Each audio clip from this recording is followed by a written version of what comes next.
Newspaper review segment, and I'll start with these papers that I have in front of me. The New Republic newspaper. The front page says that Oforiatta's fake wife dirty money pops up. U.S. investigators probe deeper ahead of extradition decision. I'll read it to you again. Oforiatta's fake wife dirty money pops up. U.S. investigators probe deeper ahead of extradition decision. And that story is on page 3 of the New Republic newspaper. Imani chief exposes $15 billion Chibi looters. Imani chief exposes $15 billion Chibi looters. Also prophecies for hire scheme on page 4 of the paper. Also, Baumia boy blows cover on how party packaged poll data in the form of men of God. These are some of the stories that the New Republic is reporting this morning. We'll get to know the details, of course, shortly in the program. Also, Mahama chairs Davos lunch over Accra reset, and that's on page 9. Crisis at G-Tech, also on page 9 of the paper. These are some of the stories that the New Republic is reporting this morning. Quickly to the Overseer newspaper.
And the Ashanti and Eastern regions recorded the highest number of multi-dimensionally poor people in Ghana, with more than 1 million affected in each region, underscoring how population size is reshaping the country's poverty map, even as national indicators improve.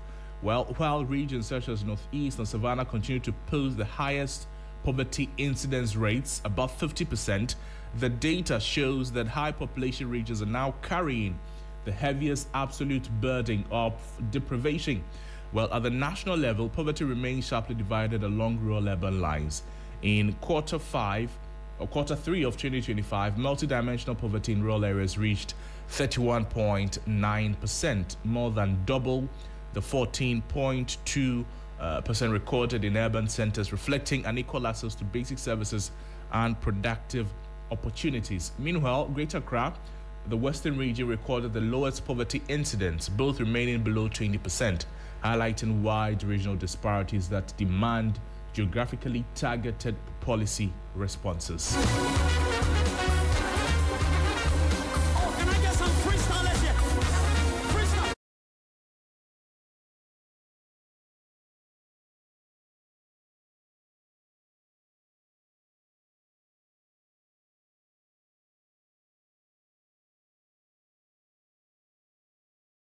The director of the African department at the International Monetary Fund has commended Ghana for making tremendous improvements in key sectors, particularly in power accessibility and overall living conditions. Well, according to him, he attributed the progress to the collective efforts of the Ghanaian people and institutions rather than the IMF program. So this is coming from the director of African department at the International Monetary Fund. And he says that we've made key improvements in various sectors, particularly in power accessibility and then overall living conditions. And then she says that this is a collective effort of the Ghanaian people and institutions rather than the IMF. So the IMF played a role, but you cannot attribute it solely to the work of the IMF. You can attribute it to how Ghanaians themselves and then institutions were able to manage their affairs. However, challenges still remain, particularly in job creation and economic stability. He said Ghana has not made comparable progress in generating jobs and continues to experience volatility in key macroeconomic indicators, especially around election periods. So your living condition may be better, but there's still the challenge of job hunting, unemployment. Sisters Donolo is joining me. Sisters, good morning. How is your living condition like? Better than last year. Nice. Yeah. It's improved. And that's exactly what the IMF is telling us. Exactly. That we've seen some improvements. It's better than last year. In fact, it is also on the back of what the IES2 is saying. You know that IES has a latest survey that say that most Ghanaians believe the country is headed in the right direction. You think so too? I don't know the parameters they were measuring or they considered. But if I think we did this at the beginning of the month and of the year, when we did an assessment. In fact, we started in December, if you recall. We did an assessment of the various institutions, government as a whole, in terms of governance, in terms of peace, in terms of security, and we also looked at individual ministries. If you recall, we picked some of the specific ministries, right, and we went into them. And overall, I think we all agreed that, look, there's been a better mark in between January and December 2025 than we saw from January to December 2024, right, or the year before that. So overall, I am not surprised. I'm not surprised about the IEA survey. IEA does surveys now. Yes. I mean, they do it occasionally, sometimes. Yeah. Oh, okay. So I'm not surprised about the outcome at all. You want to know the numbers they are mentioning? Yes, at least some of the indicators that they looked at. Yes. So I'll read to you the detail of this report from the Institute of Economic Affairs. And then 58% of Ghanaians are happy with the direction of the country, they say. And then in general, they ask the question in general, are you happy with the way things are going in the country? And then 58% say that yes, they are happy. However, 34% say that they're not happy. So the answer no. 34%. Okay, and these surveys don't allow people to give their reason. No. I mean, it's a very closed-ended poll. Yeah. Yes. I would have loved to know what exactly the reasoning is. Why are they not happy? I would have loved to know that. And then those who are not sure, 8% of them say that they are not sure whether the country is headed in the right direction or not. But the story is that 58 think yes, 34 say no, and then 8 say they're not sure, they don't have an opinion on whether or not the country is headed in the right direction. That's usually the most dangerous part of the population. You don't stand anywhere. But they say they don't know. You don't know how. Yeah, but they are 8%. Yes, 8% of them.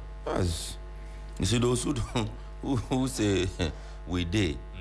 Is it right? We don't know. Is it wrong? We don't know. Is it right or wrong? We don't know. Are you in the middle? I don't know. See, that is nicer than that.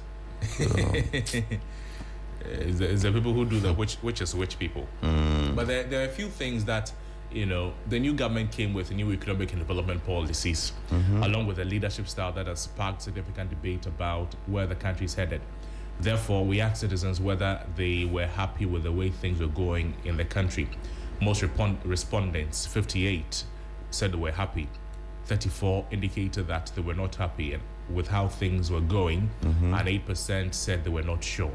The results, IEA says, that is not surprising considering the macroeconomic gains recorded in 2025. The cedi appreciated by about 32% against the dollar. That's between 2024 and then 2025. The strengthening of the cedi, together with broader macroeconomic improvements, have helped ease inflationary pressures, which is reflected in the decrease in the price of fuel at the pump and the cost of some imported consumer goods.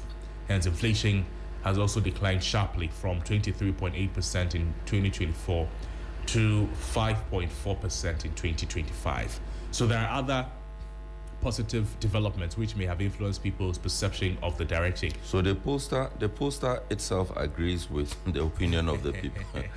And the pollster is giving reasons why people say that the country is headed in the right direction. These reasons are not by the respondents themselves. They are. So those reasons should have come from the pollster.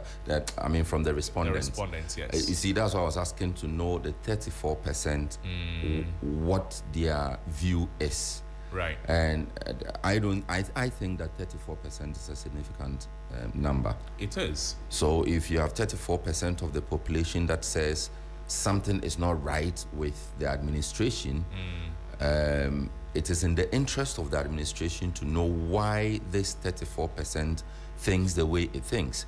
So that if there are some things that the administration can deal with, can address, it will immediately address them. And if it's the usual NDC NPP politics too, then the administration will know that yes, it is it is on the right course. And it's not just the administration. For those of us in the media, also for watchers of the space, it's important that we get to know why people say things are not right. So the minority, for instance, calls for the removal of foreign minister, and they gave a reason. So it's up to you to agree with the reason or not to agree with the reasoning. But that is a position that they have taken, and you would have to respect them for that position. So, maybe just a little something to the pollster, so that in subsequent polls, we get to know why people, some of the reasons, so that when you give us all of this, then you are able to say, these were the reasons given by respondents, and this is why we have this result that we have. So it helps in the analysis, number one. Number two, it particularly helps the decision maker to know where to turn. So that it's not just the usual yes, no, yes, no, yes, no. Then we are left to conjecture as to why it is yes or it is no. Right. Yeah. But closely linked to the living condition and the way the country is running, I would put the transportation situation also in that bracket. I mean, if you wake up and you can't go to work, it is affecting your living condition. If you have to spend 4 hours in traffic, come to work tired. Oh, but that issue could not have been part of this survey. No, that's not what I'm talking about. Because this was just something that started when beginning of the year, yes, up until somewhere 21st. That's the duration. So it's not something that I think we can. And I want to believe it's a temporary setback.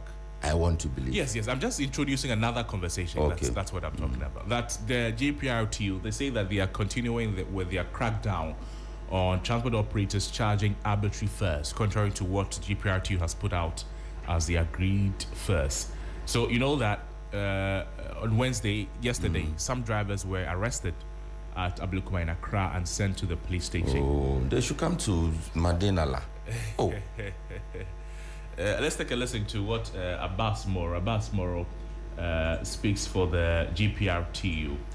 Then he explaining, the circumstances or what happened exactly with the arrest that has been made, the motivation, and what they are looking out for in the coming days. So this is Abbas Moro from the GPRTU.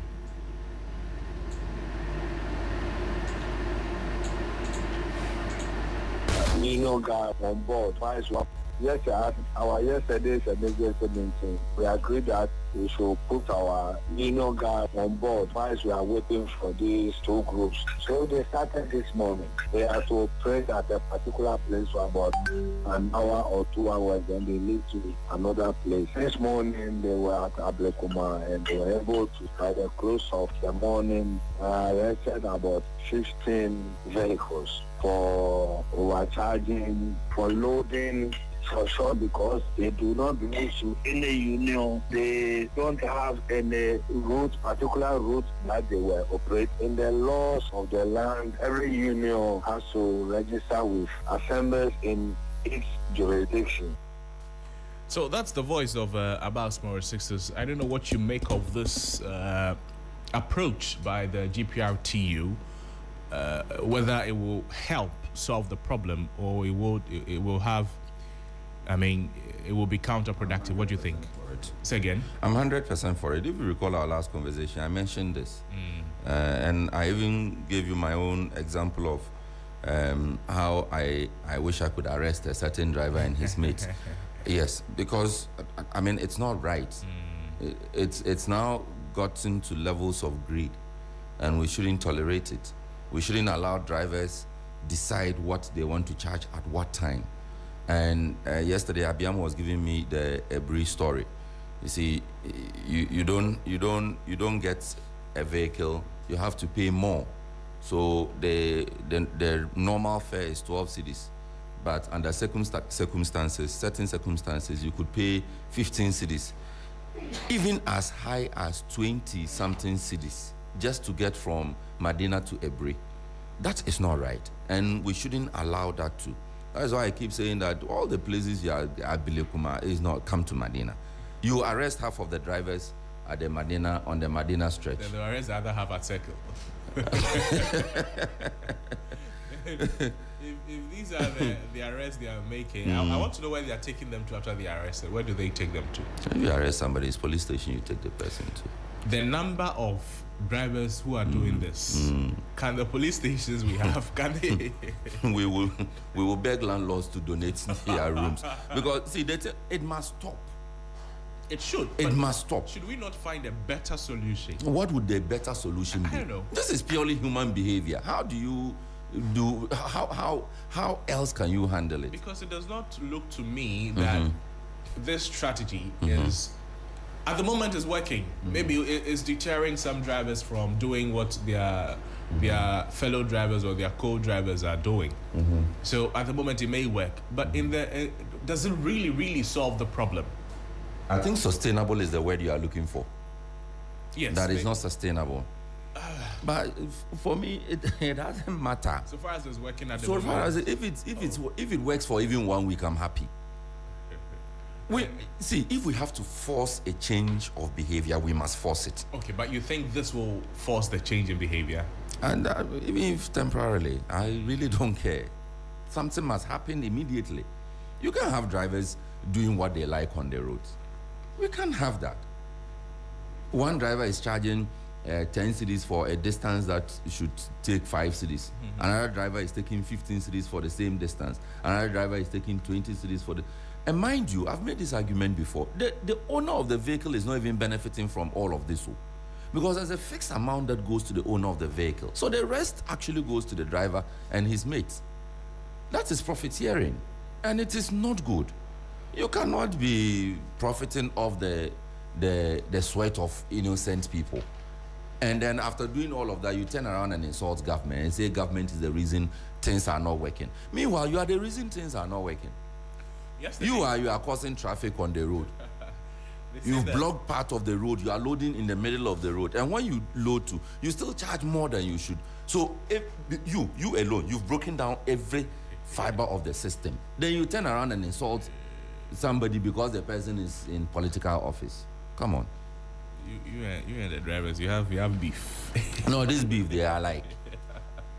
So task force, please, until you go to Madena station or the Madena Dodowa, Madena Ebri stretch, you have not started yet. Because Ablekuma, those areas, they just get drivers. If you don't have places to lock the drivers to, we'll beg the landlords. They'll give you rooms. We'll lock them there whilst the courts look at. Because it is not right. It is not right. There's too much indiscipline, too much misbehavior, too much I don't care on that stretch from Zongo Junction. In fact, let me start from Atomic Junction. From Atomic Junction to Reeds Junction, those stops there, the drivers are misbehaving. And as for the fares, the ones we now talk about the fares, then it stretches. Whether you are on the Dodowa stretch or the Oyarifa stretch. So the task force must, and the task force shouldn't just be GPRTU people. Please, IGP, add some policemen to them. Are you critical? No, it's a serious matter. I mean, we deal with government when government fails to provide us the relief that we need. Now government is providing the relief, and we in our own attitude, we are doing the things some way. And when you talk to, they say you are NDC. I mean, how can this be NDC and NPP matter? How? We shouldn't do this to ourselves. Not at all. Me, this one I like. If you like, call me NDC. But IGP, we beg you, add some policemen to the GPRTU task force. Let them go to, in fact, the Madina place, the operation should start now and run for the next 5 months. The operation should start this morning. Now. Let's start from, now I'm even extending. UPSA Junction, the traffic light there. Let's start from there. Through to Reeds Junction, all those bus stops there. The misbehavior along, see, in the evening, if you see the traffic that piles up on the Atomic roundabout, no, Atomic Junction, roundabout is the other one. Atomic Junction, the traffic can overflow onto the Presec gate. You see what I'm talking about? Yes. And drivers are parking in the middle of the highway. In fact, some are parking on the overhead to drop people. And the whole of that stretch is usually too messy, too chaotic. A driver can easily knock down a passenger there. So you drop somebody, the person has to cross the road, another driver is trying to cross, he knocks him down. Now who calls him? This innocent driver, his life changes that moment. Everybody will start attacking him. And you, the one who caused it, you are gone. Let's not set ourselves up. There's not something any government can solve for us. It is not something any government can. It is our own attitude now. So this thing must stop. IGP, we beg you. IG Yohunu, we beg you. GPRTU has started something good. Me, I am lauding it. I am applauding it. I am commending it. IGP Yohunu, please. Detail some policemen to join this task force, number one. Number two, on the Madena stretch, we don't need a touch and go. We need a stationed task force. Stationed task force. It should start operations this morning, this minute, and run for the next 5 months. Arrest as many as you can. You see, then we are talking about the sustainability levels of this again. No, but we need a period to also measure. But five months task force arresting drivers. Number one, where are we keeping them? What is the? No, I'm not saying arrest and keep the person for 5 months. When you arrest somebody, the person immediately is taken to court. That's not what I'm talking about. So I'm talking about where you are keeping them, not where you are taking them to. On that stretch, there's Medina Police Station, there's Adenta Police Station, there's Frafraha Police Station, there's Ayi Mensa Police Station. So you know the number of drivers you would arrest there?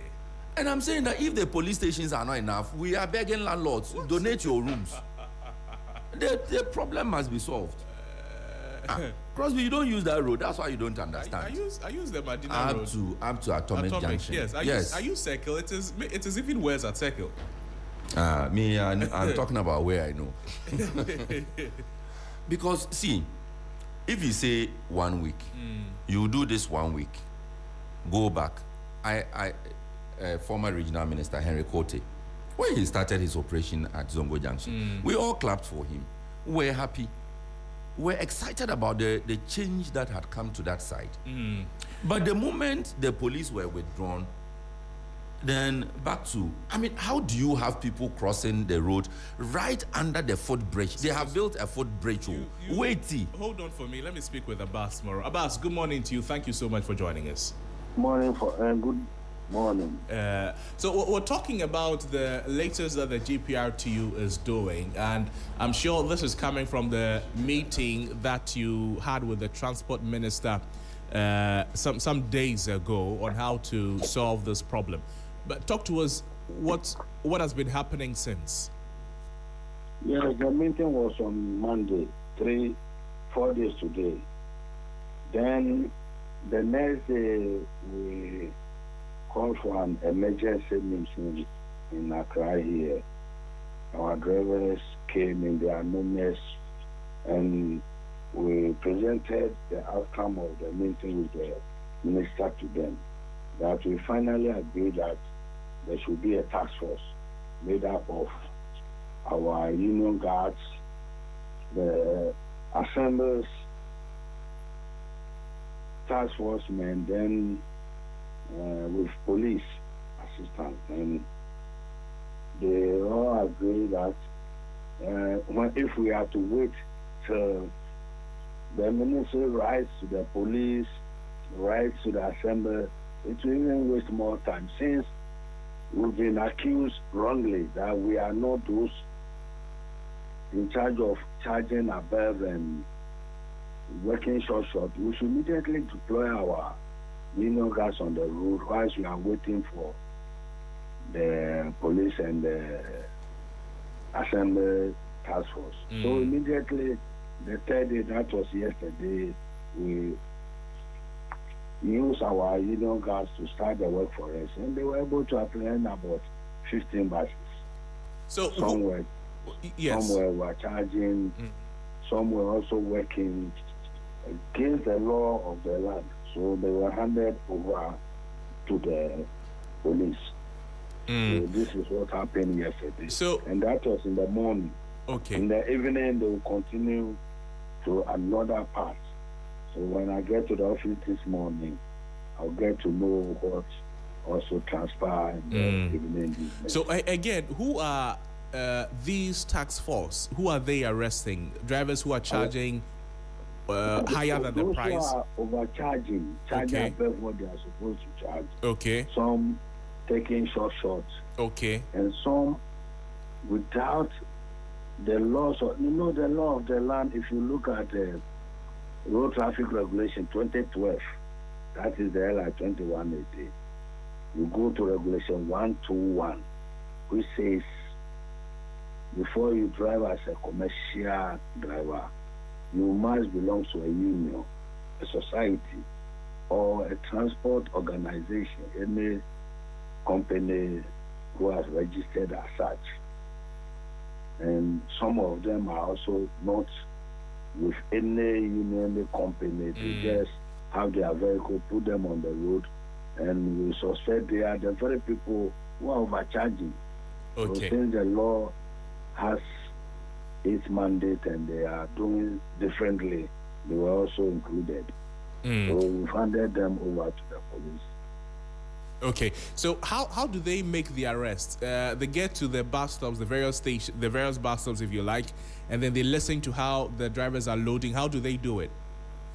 Some of our members are in Mufti. They will join the vehicle halfway and alight at where our people are to see how much the driver is taking from them. So these are the models of people, and some were stopped also. The passengers were asked, where are you coming from and where did he say he's going to? He's taking you to. They also explain the situation. So it wasn't a thing that they just suspect. Okay. But they were arrested with facts. So when you arrest them, you hand them over to the police? Yes, that is what we did.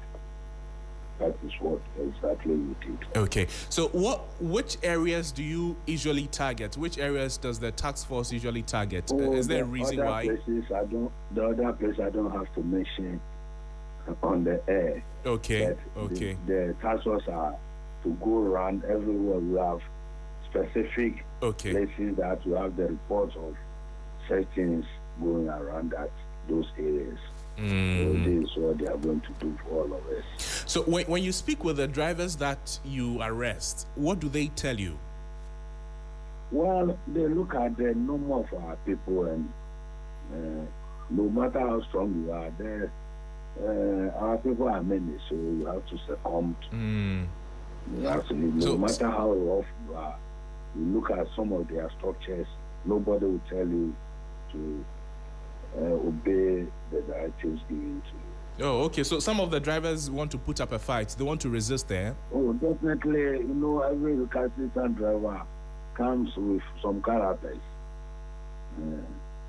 So that is what is on the road. But we strongly believe the transport minister will do as he also promises. You immediately get the mayor and get the police regional commander as well, so that they get those people in addition to our people. I see. There's a question too about how sustainable this is, or how long you're going to do this for. What's the answer to that? As long as the recalcitrant character having changed, our people will be on the road. When they change, we will call them back. Immediately, those characters vanish from our system, we immediately call them back.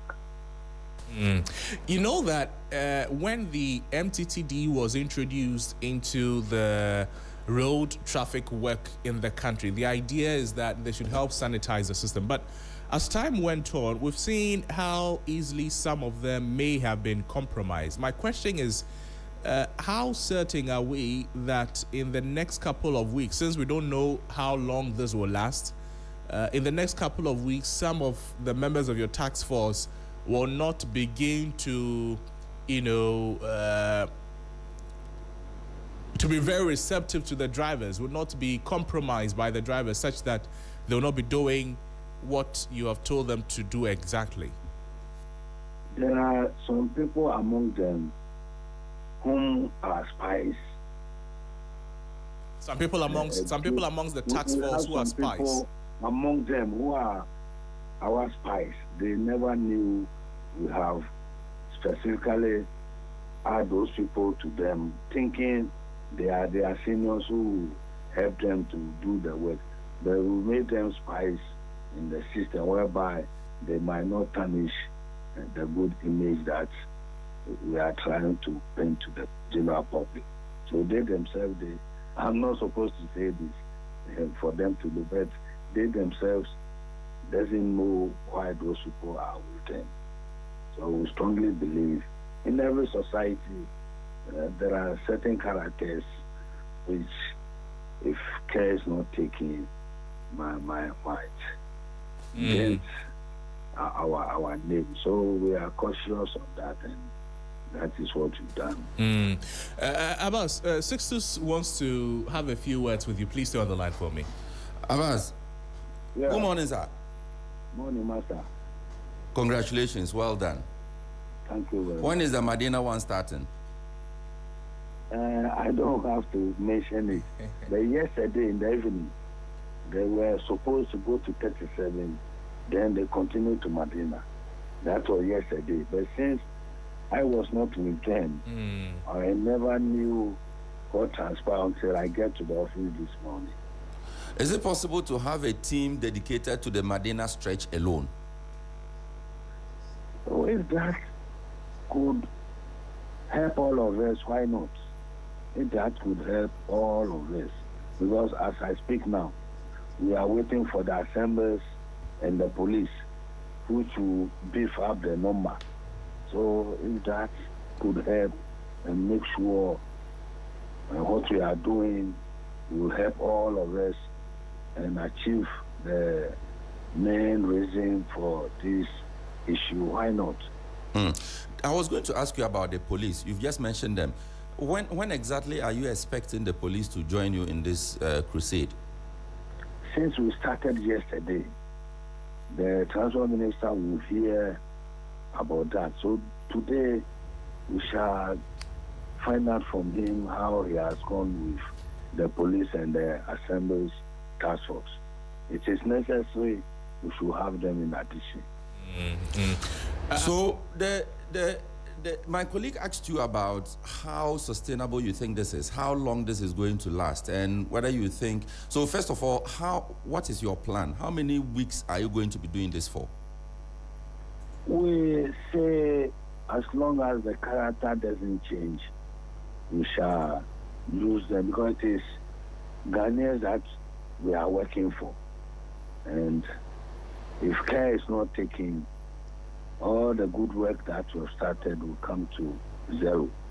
So we want to make our mark. So as long as they don't change, we will also be on the road to make sure right things are being done. So let's hope those doing that change immediately and we all live happily. So beyond arresting them, what's the plan? So you've arrested 10 drivers. You arrested 10 drivers yesterday, just an example. You've taken them to the police station, the nearest police station. They've been processed to court. What next? My brother, definitely those in that act will change. Because if you hear your friend has been charged or has been sentenced to 1 month, 2 months, or 3 months, I don't think we will continue. Those bad notes will continue doing that. Definitely, immediately, all those in that act will change. Okay. And you have the men to keep doing this for as long as there's the need for it? Yes, we have the men to do it. As long as we will want to continue with it, they are also there for us. Properly motivated too. Oh yes, that is going to come from us. Yes, we motivate them to make sure they do the work for us, not to be taking money from anybody. Abbas, thank you so much. We're grateful for your time, sir. Thank you. And then we wish you all the best. But stay at Circle for long. Stay at Circle for long. Please. In fact, everybody Madina says go to the area. Because and the technician on duty also says you have to pay attention to the Kaswa people. So it's as if the flashpoints are too many. I'm beginning to wonder whether you have enough men for this. They say that they do. Yes, we have. You see, the way we are doing it, if we have the assembly and the police, it will help all of us. It will help all of us. So Kaswa, they should change or we are coming for them. Okay, thank you. Abbas, thank you. Thank you so much, Abbas. So Abbas tomorrow is with Ghana, GPRT is what? Ghana Private Road Transport Union. Union. We used to used to do what you know and all these things. So, hey. And I'm sure that those of you listening, I'm sure you're very happy with this conversation. I want to say good morning to you, Prekesa Aristocrats. I'm sure this is a conversation you'll be waiting for. And then the GPR2 says that they have started this. They're happy about it. So tell us, when you reach us this morning, talk to us about what you think of this initiative or this approach adopted by the GPR2. You think it is sustainable? You think it's having good impact? Or what advice or suggestion do you have for the GPR2? You can call us now on 0559242717 or 0556910154. I want to say good morning to you, Alhaji Akundo, as well. Hello, good morning. Good morning, my brother. Yes, sir. Your name? Oh, your name. What is today? I'm fine, thank you. How are you? Great. Talk to us.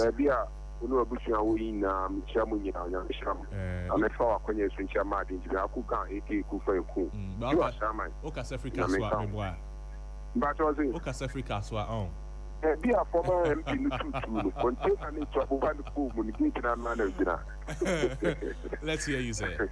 I hope so. About the email floor. We did. Now, Excellency Gentleman, Mamma said, me so now we near maybe who know. Me to believe me at upon in chain. Now, if you are not kind of come, no email to contain anymore. You people to up on your one. Open my mentor, as you said. Opening a year a drama for issue. A quiet almost fast to be the same. It's a name of what you have to share drama for my 15 near to Mukus. Opening, men blame a passing that war because who be a son or Pentama Kojuma. There was so awful. Who be a phone or Pentama Pixie at the same time. It was so awful. Name a drama for and one is this war bomb. Please, Ghana police and the national security. I'm also almost from who said, you. Drivers unions, almost more. Because almost a person was sabotaging a ban when we go up and any massive. That's what I'm going to do. The parent will pay an address will go up and any massive. I see a ban company. I don't go some one mass or missing a good market. It's your Baba Basso, the Biara and Coffee, and what ban and then successful. No, my gun and your car. Thank you. Hello, good morning. Oh, we lost the caller there. You can still call us on 0559242717. Hello, good morning. Good morning. Yes, sir. Your name and where you're calling from, please. Yes, my name is Daniel Dobe. Okay. Anyway, I congratulate GPRC for what they are doing. But this is my suggestion. Why not arrest the cab instead of the driver? Because when the cars are arrested and the owners are imposed heavy penalty, they would then join the unions and responsible drivers be given to them. Because when you arrest the driver, you will give the car to another junkie driver, and this thing will continue. This is my suggestion. Thank you. Hello, good morning.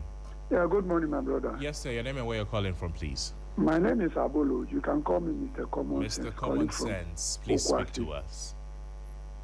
You know, let me say good morning to Chama Jasper of Tema West, incoming Chama agenda, maintain Tema West seat, increase the vote. And my boss, Alhaji Yaokundo, in charge of operation at the castle, Courage McCaffrey, Nunekweku TDC boss, and Lawyer Zuma, director of port. My brother, you know, I say good morning to Abbas this morning. Abbas is a good communicator. I think what he said is good. But you see, the collaboration have to be strong. You see, he's calling from the police and assembly. If you can recall, the assembly and the assembly member, the MC, DCs, most of them were on the street fighting these drivers. Me, I keep asking what the law says. We have heard of arrest of people when the mayor told this in Accra. We didn't hear anything about those arrests. Now we are hearing of 15 people. We want to see the punishment that they receive. Right. I think that will let the others. I don't think arresting car is something. If I arrest a driver and you punish the driver and the driver gives the car to another person, the person have to use common sense. That is simple. Have a good morning, Thank my brother. you. Hello, good morning. Hello, good morning. Yes, sir. Prekese, how are you, sir? I'm doing good, Dunia. Nice. I'm very fine, thank you, sir. Talk to me. And I pray, I'm a shout out into no more joint to be am the into no the shout out to quick is zero free. And I pray my venture conscience chairman. Thank you very much for saying that. Let could go board I'm a reserve in Egina. I had the way I can now kind of sustainability. Maybe Mama Catcher arrives in the day. So, what was sustained in the Manzamana? Young citizens and also, and so because in Bra watching on social media, the opponent and some worker. They didn't know why they were important at Macas. And Kofu Chroma or there. Meanwhile, they are doing a ban against the state. But Sam George or fight for young citizens of Ghana there.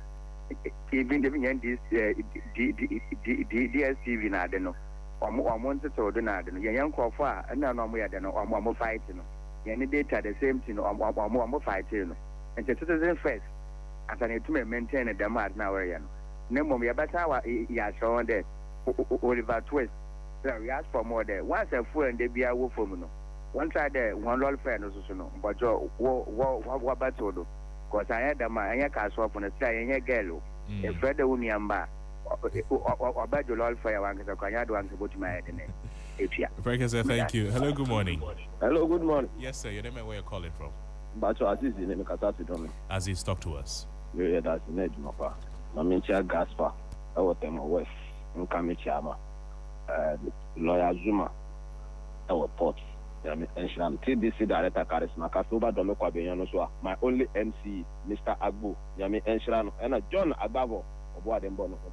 Me Pacho, me who never be a minion Tiasi, me who dana Metias, ye bomb pie senior couple, Emfa, Abai Papa, Embra, Abai Ebeti Petrus, Abai $30 in the shoe.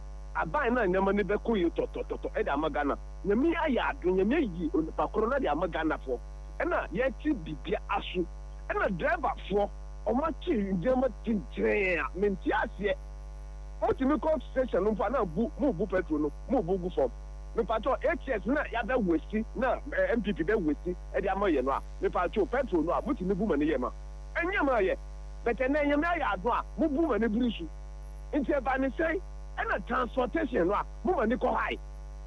Because I'm a petrol, no boy, the Numpuna, I will be ever, and then Mona petrol about from now. I feel a move to Namanosu. Mintiat, say, Moment, take him into the year. This is a multi-chip driver from now, Mr. Mumbrat Medina. Mumba Medina, Mubati every day. Because the Muno Duca, or Muno driver for Scumbeji. Medina, I could do the work again, or 20 Ghana, 15 cities. After 9 CD, about the same to Nevada.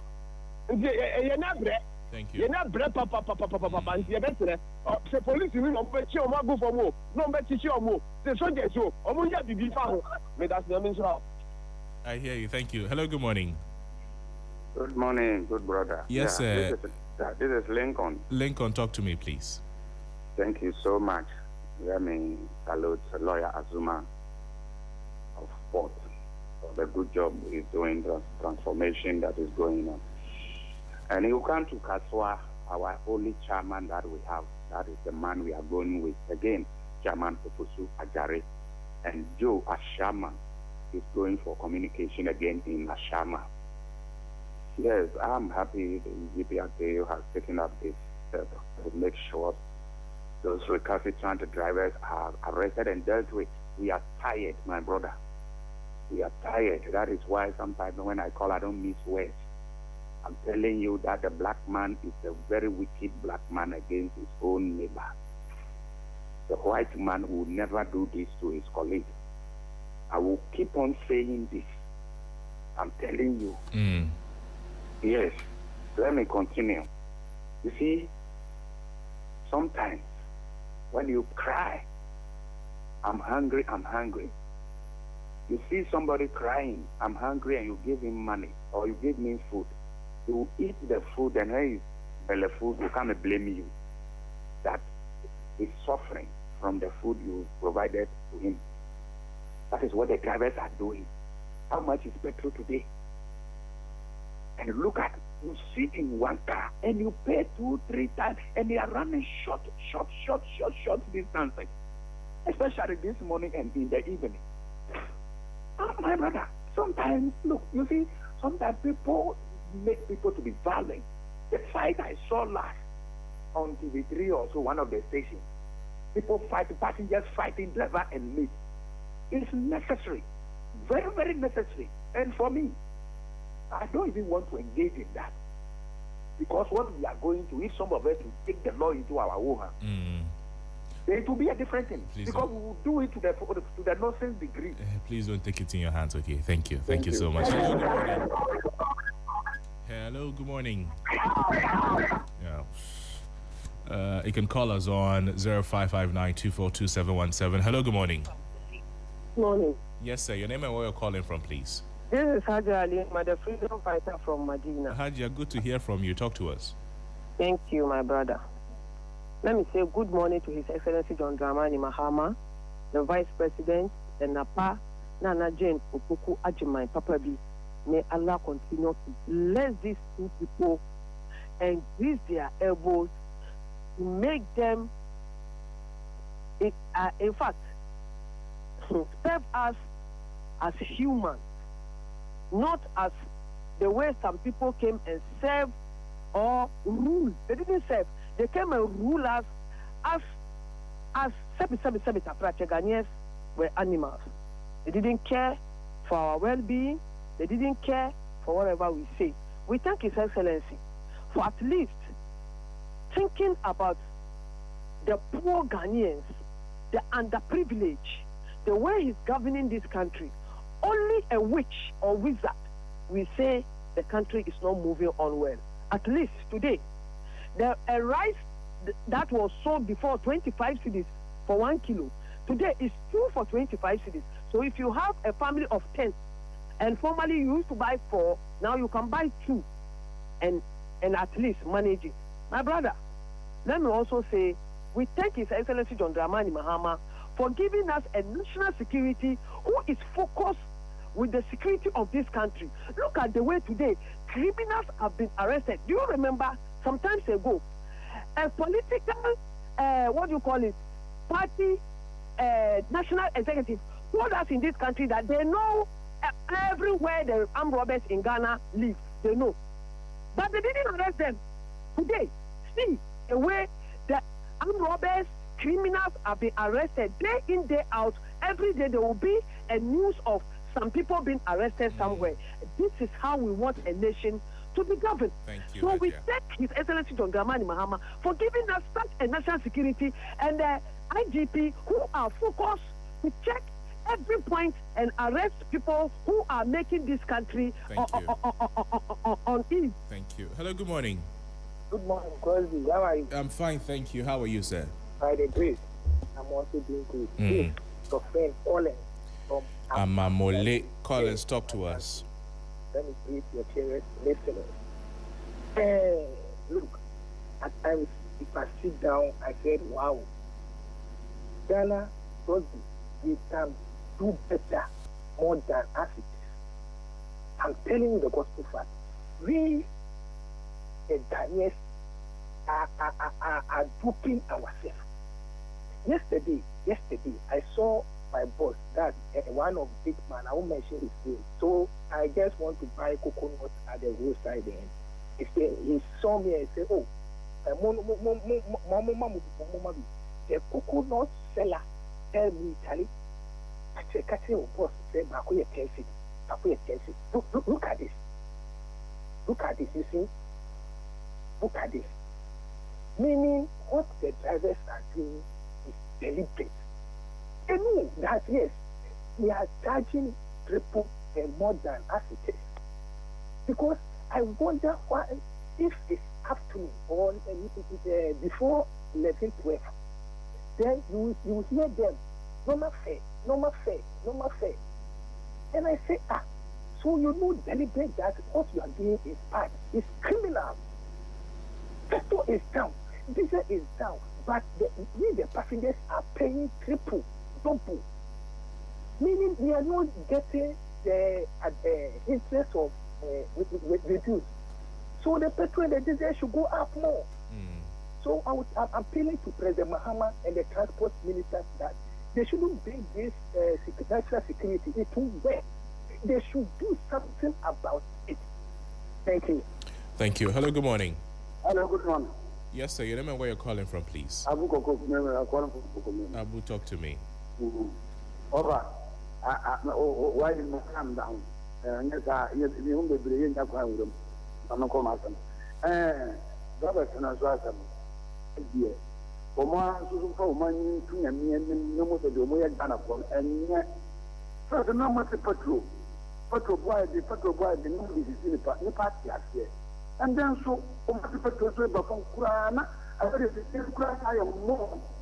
You know, this chaos for you.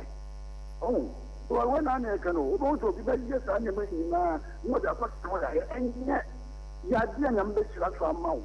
What we show you in part of Anan, and so Atimota, for Quasse, not in a Guinness, but now long part, no one of us will bang. And yet, that of promotion more, I want that we are done for. Mamma, you want to be one time, you want to back on for. There was nothing wrong here. I'm what done for your poor matter. When can you pass out that I will quite demand for what? So you have one in our Thank you. Hello, good morning. Abu, one of them. Crosby, how are you? I'm fine, thank you. How are you? Oh, not bad at all. Talk to me. Thank you. Let me say good morning to my MP, Honorable Ibrahim Aplubu, and Honorable Bahis MCA for the human job, and NADMO Director, and Behavior, and my boss, Deputy Chief Executive Shipyard, Honorable Peter Jasper of Tema. Still maintain the seat for us. You see, my brother, I'm so happy this morning for the good move, the good initiative taken by the leadership of the GPRT. Charlie Abbas, Secretary, kudos to you and your men as well. And for me, I'm so happy. And you see, for me, I don't want them to be what? Jailed into prison custody, but it's supposed to be non-custodial sentences. And you see, for this thing to be sustained, Crosby, I think they need to be found. You see, they should be fined at least 3 months with at least a certain payment. That payment will be used to what? To sponsor those who have brought themselves, the tax force especially, so that this thing will continue. Okay, yes, because see, it means it's the sustainability we want to, because see, I could see that sisters ask the same question, you also ask the same question. How long will this thing sustain? So please, judges, Honorable Banfo Boni, the CJ of our time, please help them. Make sure we fast track this thing. We come with a certain court, at least as they are arrested. No, they shouldn't even be delayed at the police station. Okay. You took them straight that very day 3 months or non-custodial sentence. They should sweep all the data or a fund. Thank you, Eben. Hello, good morning. Good morning, Crosby. Yes, sir. Your name and where you're calling from, please. Oh, Honorable Seshaku. Then you know the name already. Talk to me. Sure. A special greeting to yourself and people. This morning, I like your introspection into the issue and the way you dealt with the issue. And God bless you so much for all the time projecting convenience. Crosby, you see, tackling the issue about the unfair charges is one aspect of the discussion. There's another aspect that we are not looking at. You are in Fabinian, so you should know this thing. If you have ever picked property before, are you aware that from Atomic Junction, in fact, public transport in Fabinian, private transport in Fabinian is very expensive. True. From Medina to Accra, the fare is lower, and the distance is longer. From Medina to Fabinian is shorter than from Medina to Accra, but from Medina to Fabinian, fare is higher. From Kwabinyan to Accra, the distance was longer. The fare is lower. From Kwabinyan to La Paz, I can give you the kilometers if you got time to permit me.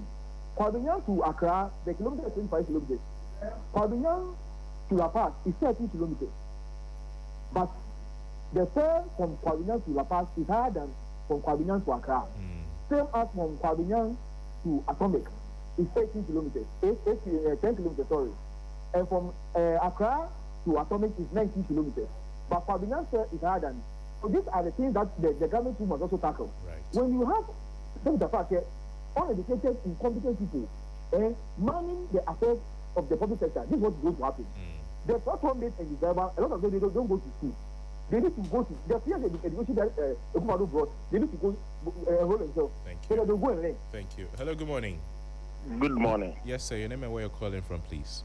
This is Elias. Sir Elliot, I'm listening. Very fine, thank you. Okay. One boy too much. Minya, any driver phone, any fabal. But also, what video ways Medina to do the example. The same thing. Any as is the same to the example. Oh, some profound. Johnny a phobia. Johnny a phobia, but the omopebia omoye. This is the time Ghana arise research. Oh, a driver who charges high price. And yes, so this ask the law is the law. A mature and yes, politics. Because what you say, we are nipa. Because yes, so this are fair. So this is the time. Sorry, if I'm married, Juma Ghana Hanum. Because sorry, this time there. After that, I'll be higher. Thank you. Thank you. Hello, good morning. Hello, good morning. Yes, sir. Your name and where you're calling from, please. Excuse my name is Akilod, calling from Zenupum Katamanso. Akilod, talk to us. Yeah, maybe I'm going to when my mentia, me papa bakope, a chief honorable Erikopoku, Sorbonne Homoding, Nema Ebiania Buo Mayu. Erikopokum Lasuna Dizema and Kwan Soto, said the Bay Bianabeba. Namentia honorable TK Pum Katamansu Mayo, or Boyjuma pa, or Boyjuma. Me charge my Jones, so I share my communication officer. Okay? Me say I drive a phone umutrumwadin. And then you should say petrol from this emna from above from and then abandon so me turn me car a camera sport. I could father buy 2 years pen and me turn car because that means me to fool. And then you should now only see that day na Sunday me talk car na me point me pass all ya me coffee ni pan the far car na me coffee no me see free to man in so now in so bro me a ko do fie say na nya me car sem bi a kire me say aban papa bi baba na kan ye say me ton car no wo mo bebu say man poto ama ye ho a kire ye en na say nya me adom na say nya me yi oso abobu bi ama ye na fu ani nya ma nyina aba fom fan ya na mudi ya bota me say sa group no matino omo fa bimra asiama zenu asiama kwa so omo fa bimra ye hia omo wo hopa. Thank you. Hello, good morning. Good morning. Yes, Ken. sir. Your name and where you're calling from? I'm Frank Naru, Domi Mayo. Frank, talk to me. Yo, anopaidia. Nyamia sunjwenka ominia. Anopai mami pa kwa nyama nyenso. Na minche Mr. Brown, Policy Commission CEO. Na mbona baso papa. And the woman is your chapata. Your policy, none of the company by Umia. Here, man is saying, but me and Mr. Brown, Bonabaso. Another Muko, a deputy organizer or co organizer. Do they do grassroots, any parano? On one, I ain't Kabuma, I didn't want to form someone. Do they do, don't like about the channel of faith. Opening Mama Empire Dream go be visiting, driver for, or Montella Feso. Now, but you I get the phone is a phone, you know, 50, any station, almost say, I drive a phone, I am one yow. I know yow people to the Armenia. There's never need you to man. None to make a 2 watch. Now watch it 15 seasons, I tell no. And now watch it 5 kilo, about 50 Ghana. Watch it a move back about 3.5 for no. Sanya, that's what take a mono. None of all this bad answer the roll vessel. Minia. By you try to Baku 2 city, and then start 2 Sudan, that's to chat. By Yachi, Baku 2 city, Minia, but you come up with a good tobacco. That no, that's to channel, as now one, a 1,002, and one about 5 in the Ghana. I don't know that's to chat by them 2 cities. Thank you, sir. At the mono 15 city, not but another 4, also almost on Facebook. Thank you. And rabbit that when you become a good breakfast, Minia, 40 city breakfast battle. Yes, Roman Penny. Thank you. Hello, good morning. Yes, sir. Your name and where you're calling from, please. Nee, talk to me. Greeting journalists and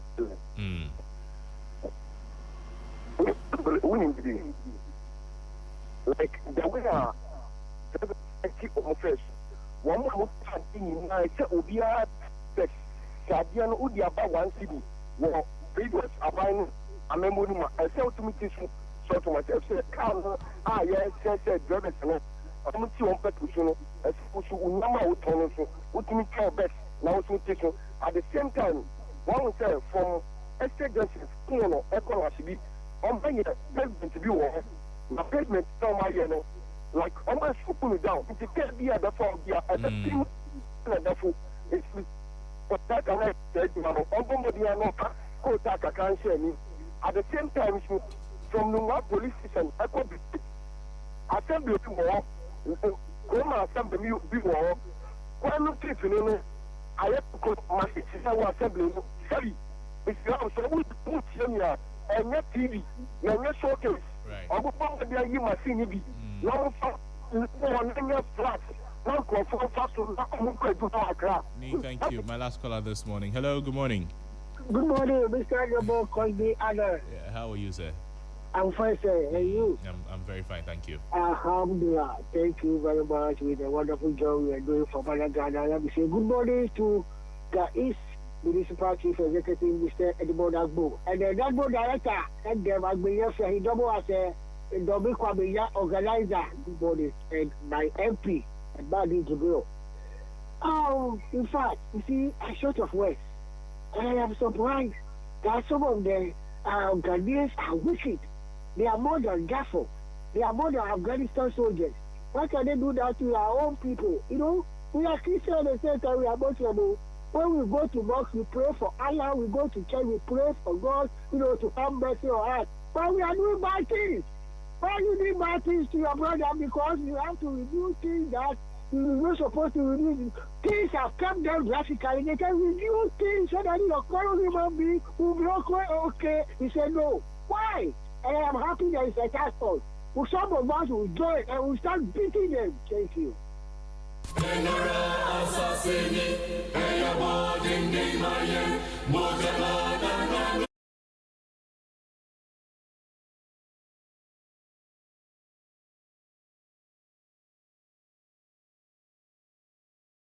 I'm good. The GPR2 says that they have brought a task force to catch them. Yeah, I've seen the story on TV3 this morning. Looks like something needs to be done about this because it's getting out of hand. We want a brand here with the suit and tie. Ojina Circle.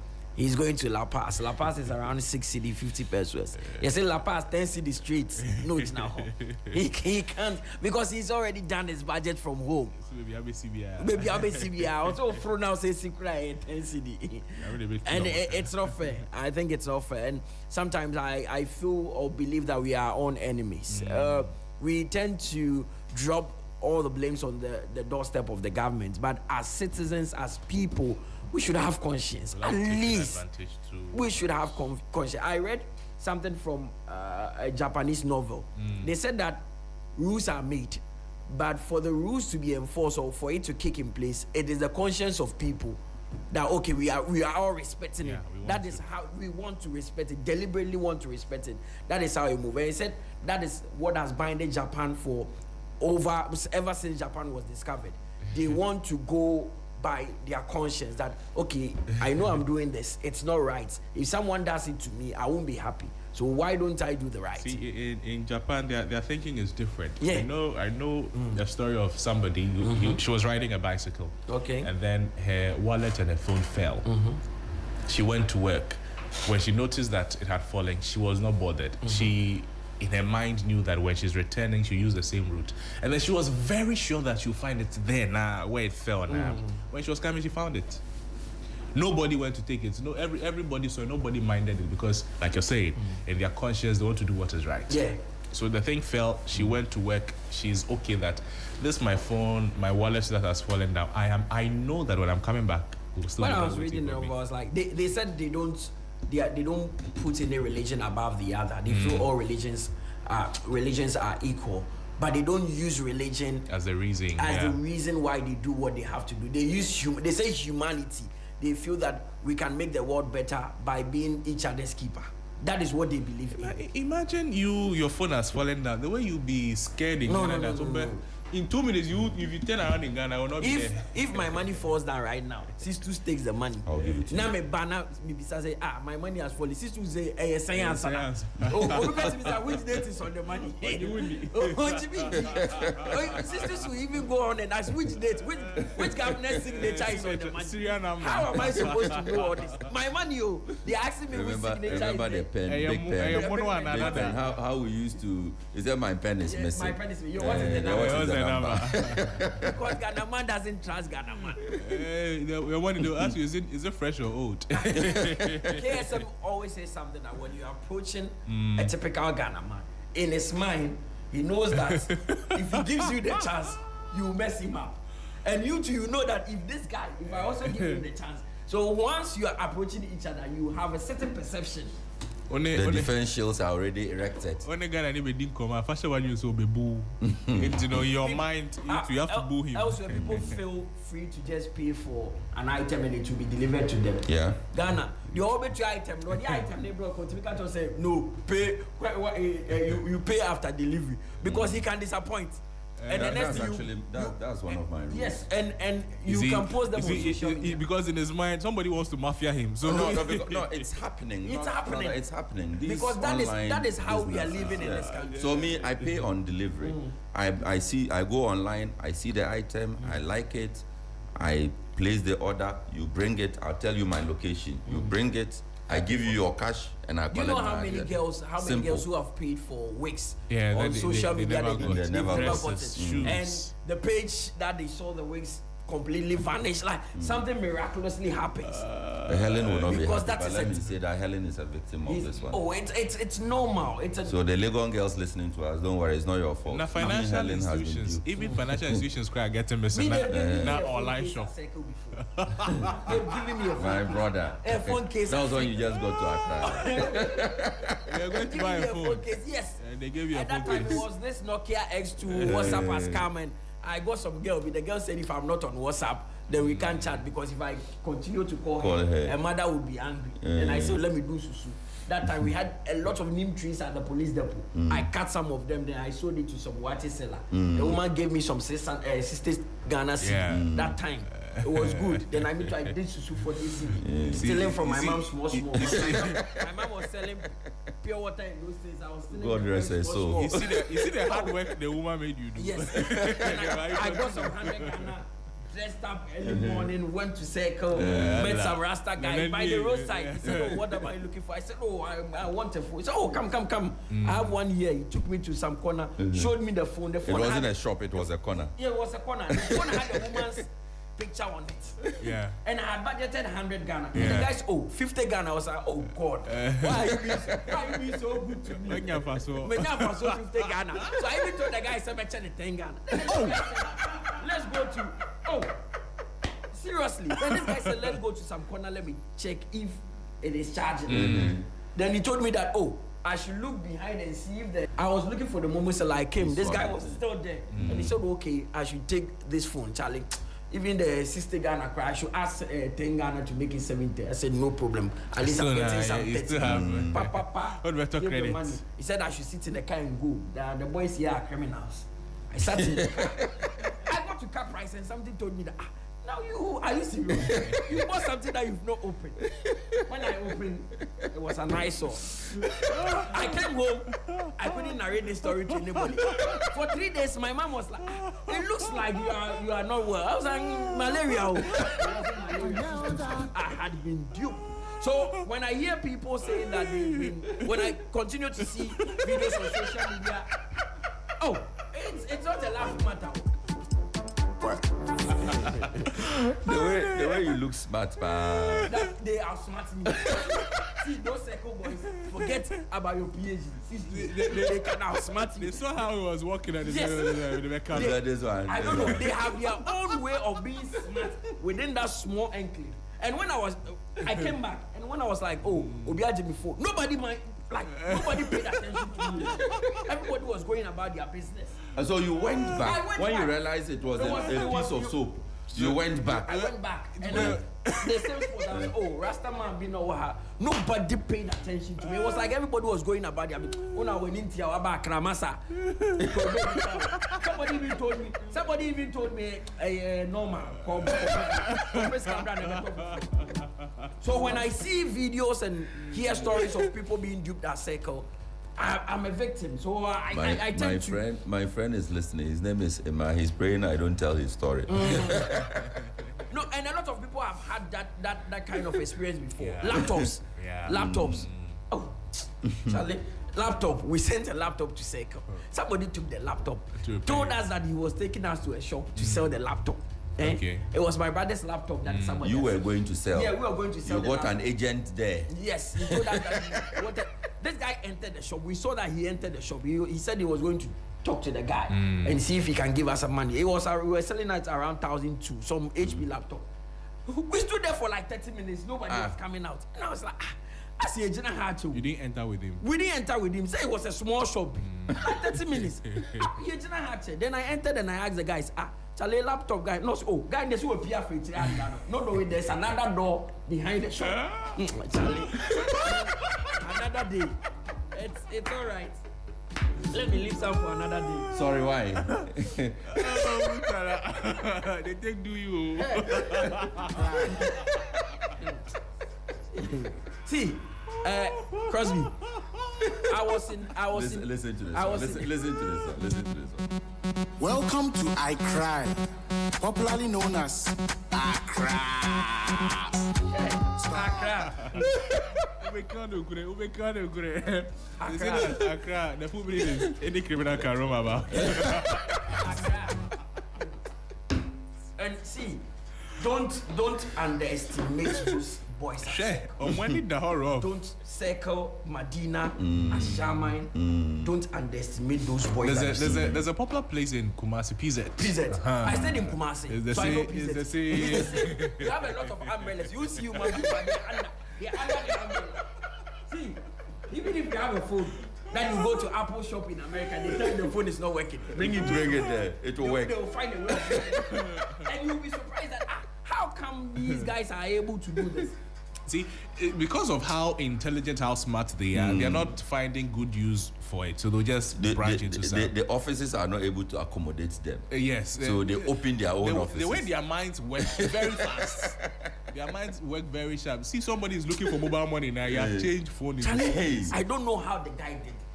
So see, if you get this person working in some institution, it will be very great. Now, do you know the first experience I had? I was an SHS boy at St. Thomas Aquinas, and I attended Lighthouse. So it was those days that Keywood Mills used to share this MP3 for us. It used to be a pen drive. We had pen drive at the tip. I don't know if you know that. Yeah, MP3. I remember that. So we had messages on it. Like, I took this pen drive. We are supposed to listen to the message of Daki Ward Mills. Then I went to Circle and copied worldly songs on it.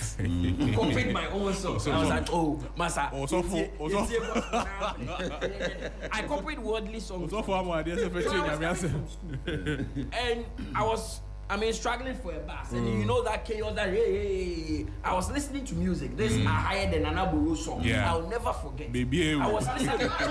Within that chaos, yes, within that chaos and all that, not knowing somebody had pulled the I didn't know, but it was still ringing in my mind. I don't know if you've had that experience before. It's like because you were singing, it's still ringing in my mind. So I got to Aveno, and I was like, this song has overplayed. Let me check. It was just a year. From I don't know if you know that feeling where a song keeps playing in your mind. So you are not really paying attention to whether it's playing, but it's playing in your mind. No way. You were listening to the music with an earpiece. Yes. They removed the talking to the but you were still listening to the because I was in my mind, it was still playing, and I was like, as I didn't watch it. When I got to Aveno, then I checked Charlie. So I I was rather singing in my mind. I was really, like so on the rap, no, you are singing it to your wife. I was delusional.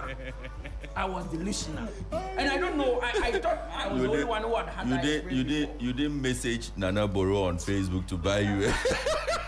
You know what I told myself when I came home? I was like, God has punished me. They gave me this thing to listen to gospel message. It was a podcast. It was not for Mama Dear. You go to second. You see there are these guys who copy music for I don't know if it's still around. No, right now.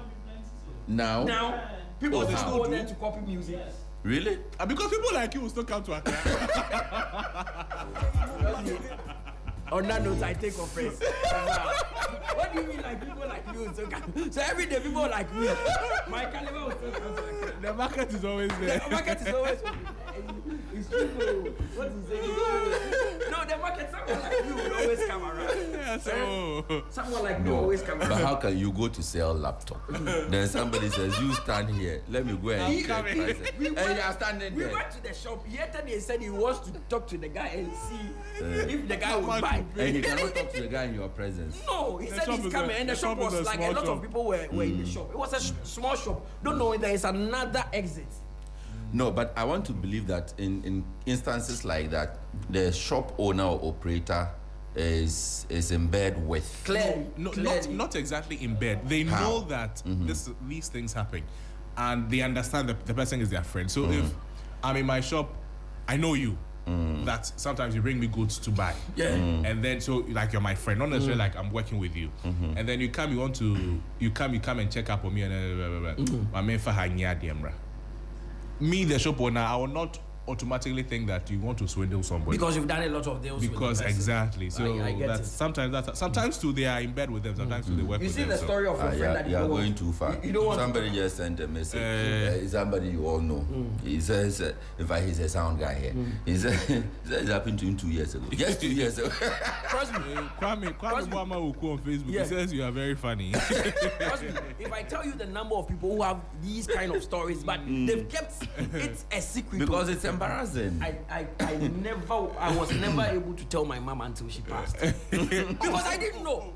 Because my mom was like, Unfama Penny, na Uncle Yeding, Uncle Tom Bell. And me too, SHS boy, I feel I have arrived. Hey, Form 1, I'm doing a great science and stuff. You get some girl B. I get some girl B. He say, make I go buy WhatsApp phone. Because I want chat up. Charlie, it was a terrible experience. But Charlie, that's why I'm saying that those people within that enclave, they have their own smartness that you can never underrate. Street smart. That is what they call street smart. Street smart. Street smart. Yeah. Then they have it in abundance. What do you want the horror of? They are very sharp people. I think it's a lack of formal education sometimes and then proper opportunities. That's why they put that talent or that skill into bad use. Because for you to be thinking about how to swindle somebody is a lot of work to think about it. Not everybody can steal. Not everybody can. You have to think 5 times faster and ahead of the person. You see, this guy who told you to look for the mobile money if the person is there. Not everybody will think about it. So in fact, he had thought about it before even taking you to the place. He knew that there's a mobile money guy there. Yes. I'll tell you to look for him. So it's like that. Sorry. It's one of my experiences. Corey will cut this for us and then we'll put whenever it I'm passing on Facebook. We'll be sending it to you to remind you. I'm using the circle route. I just look at the place. I was like, hey, this place. One bro.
Let's now do some sports here on 3FM Sunrise with me, Mutala Yakubu. Coming up this morning, CAF imposed sanctions on Algeria following their quarter-final defeat to Nigeria at the Africa Cup of a Nation. And also, Albert Amoa, who is back to Asante Kotoko, have spoken for the first time. And in the UEFA Champions League, a lot of action happened last night. But big news for Ghana because Daniel Kofi Tre, after 2 years of being absent from the pitch, is back.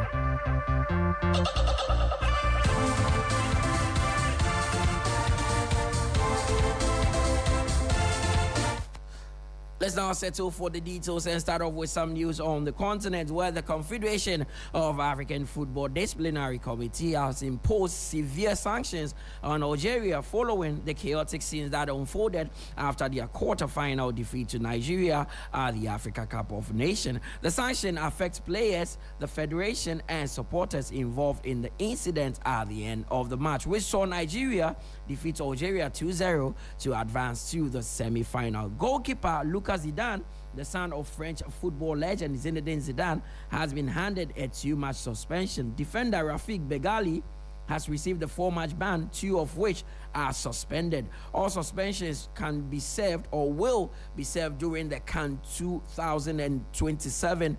That is the qualifiers, meaning that the players will still be eligible to play in the Summer's World Cup. The Federation of Algerian Football will also fined a total of $100,000 for the misconduct of the national team, as well as the inappropriate behavior of certain players, officials, and the fans following the final whistle. So that is the latest to know that Algeria have received some sanctions, but it would kick in during the qualifiers for CAN 2027, so they can still play in the World Cup. Let's now return home and do some local news where Albert Amoa has returned to Asante Kotoko with renewed determination, making it clear that his decision to rejoin the Porcupine Warriors is rooted in a deep sense of unfinished business and an unwavering desire to help the club rediscover its winning momentum. Speaking after sealing his return to Kotoko, Amoa revealed that his comeback was driven by a personal mission to complete a journey that he believes was left behind. Oh, it feels good and it feels like it was a holiday, so I feel good. Oh, I decided that I want to come back to Kotoko so that I will just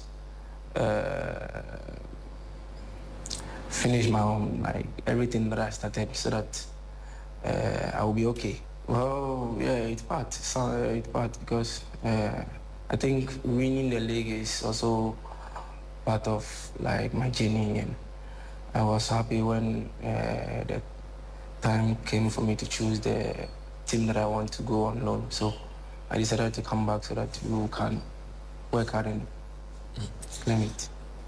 Well, I think when you look at the table, it's not over.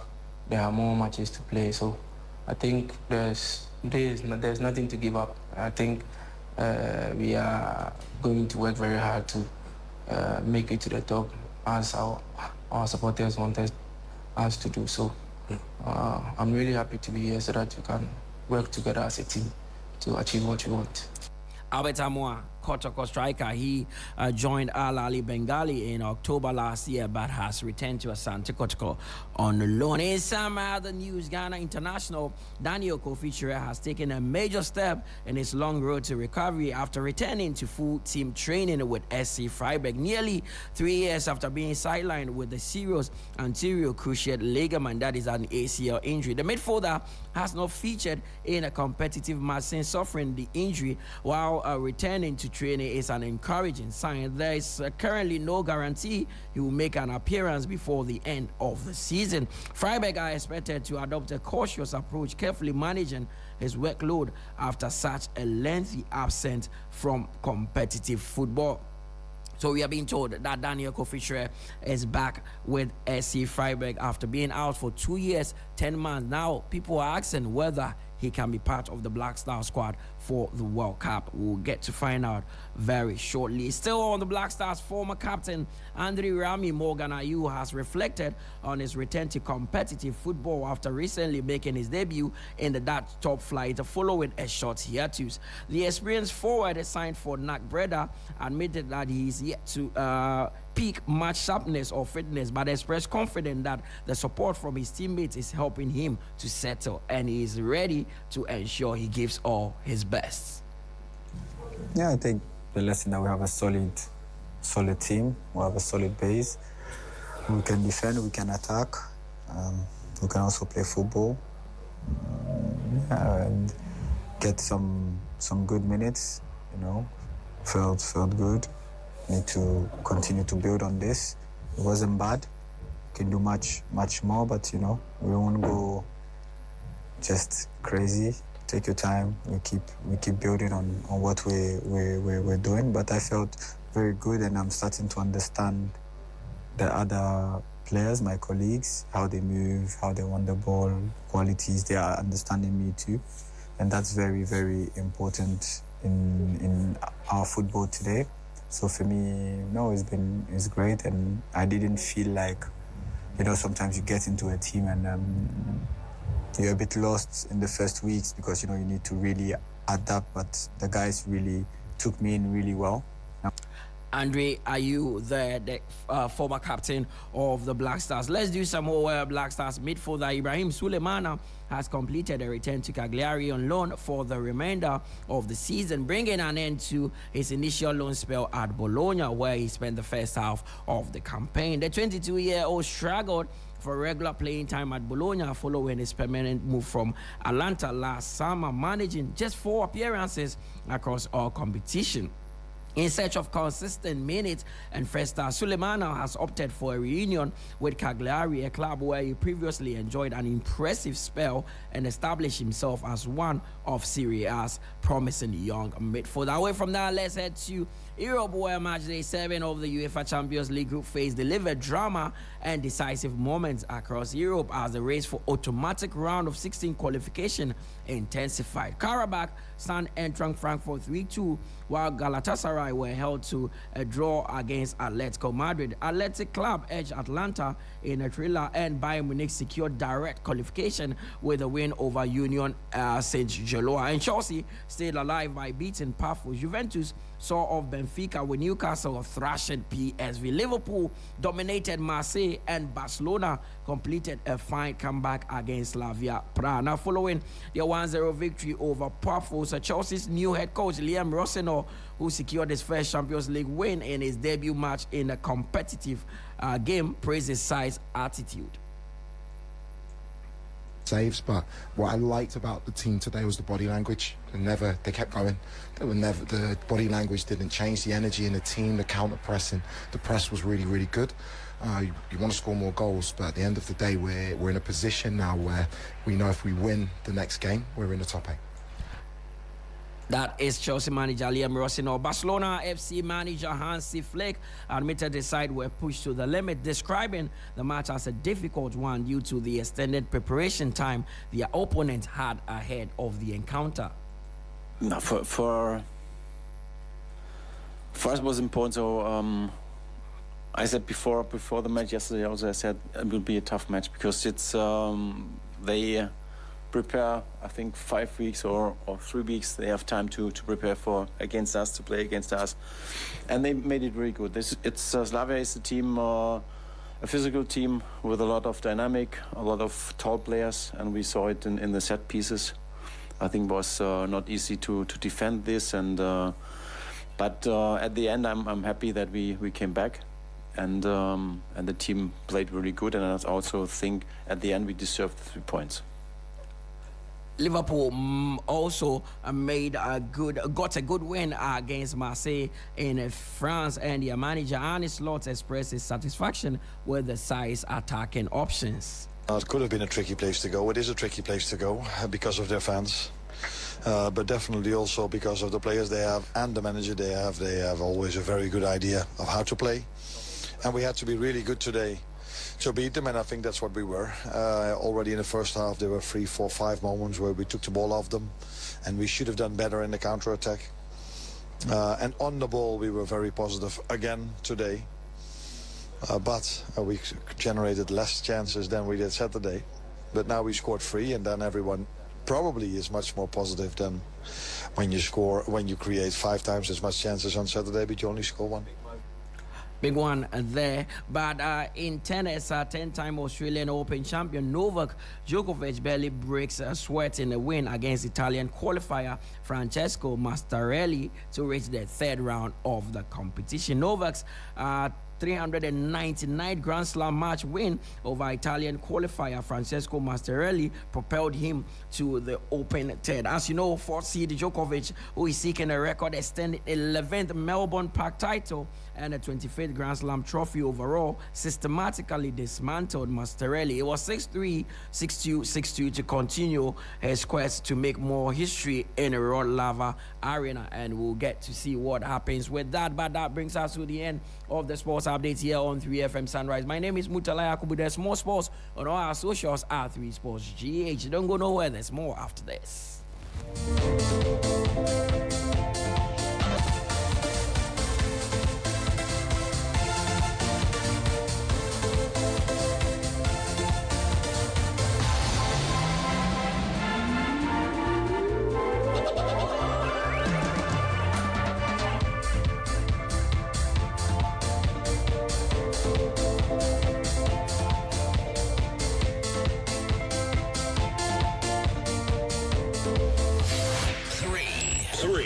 3FM. Sunrise on 3FM. The best in the morning. The best in the morning is on 92.7. Sunrise on 3FM. They're the best. Turn it up.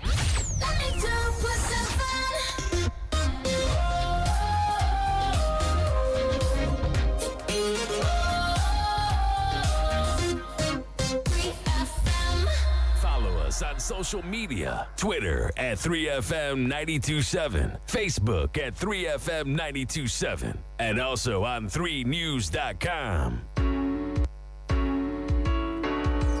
If you're searching for a dial on radio that puts sunshine in your heart in stereo.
The Electoral Commission has reiterated its commitment to organizing free and fair elections this December. How's your week treating you? I'm here to serve you great music tidbits for your at-work listening pleasure. Rastafari, Rastafari, Rastafari. Our Father, who art in Zion, Kanamawe, Kanamawe, Kanamawe. Oh, turn it up! Come into the mountains, sight and I grandfather. It's time to drive you home in style with great music, the 411 and all your favorite songs, what's happening around town, and so much more. And in the headlines today, the two leading political parties have been addressing the public on allegations of corruption. The Black Stars coach has unveiled his squad for the upcoming games, and there are some interesting names. Pull up! The weekend is here and it's time to turn up. Get your dancing shoes on, Lego. We really do have it all. It's a premium mix of information and entertainment every single day on 3FM 92.7, your urban lifestyle radio.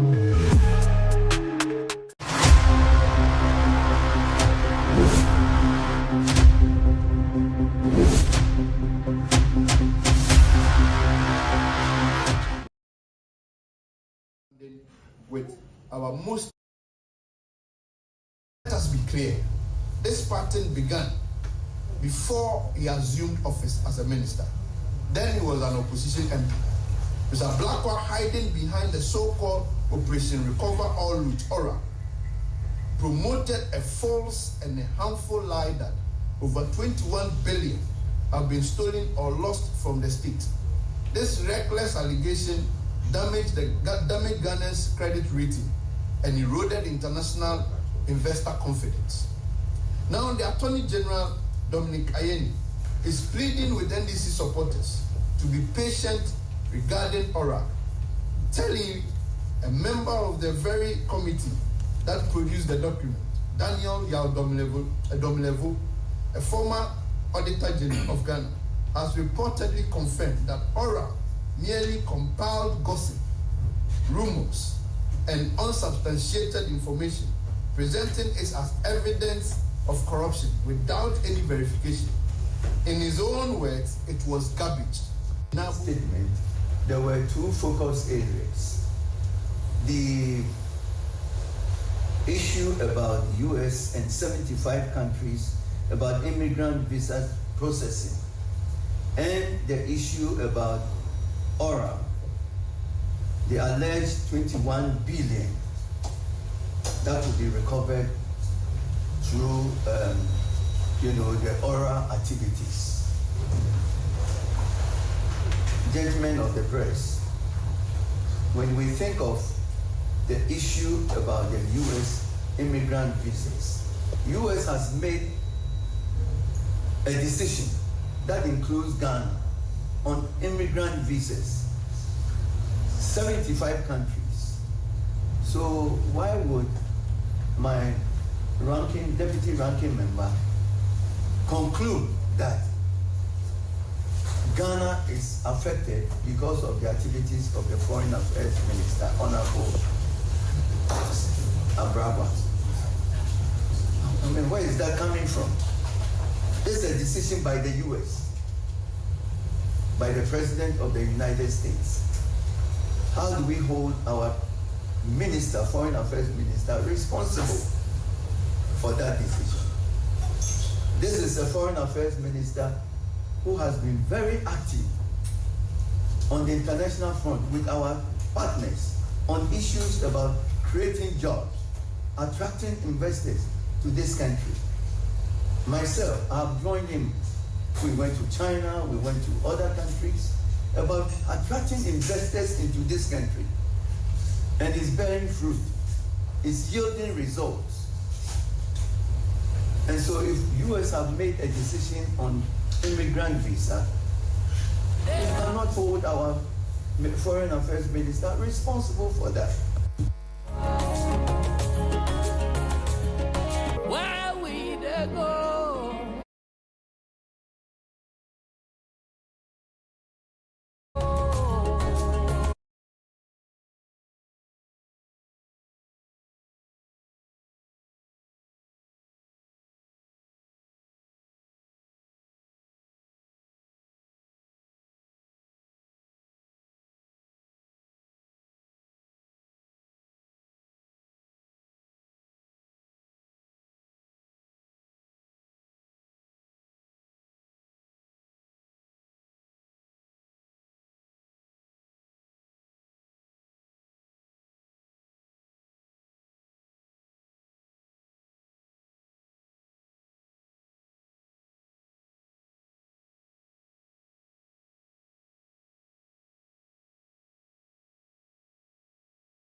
visas for some 75 countries, and Ghana as part of them. According to the minority, this is as a result of the recklessness of the Foreign Affairs Minister, Samuel.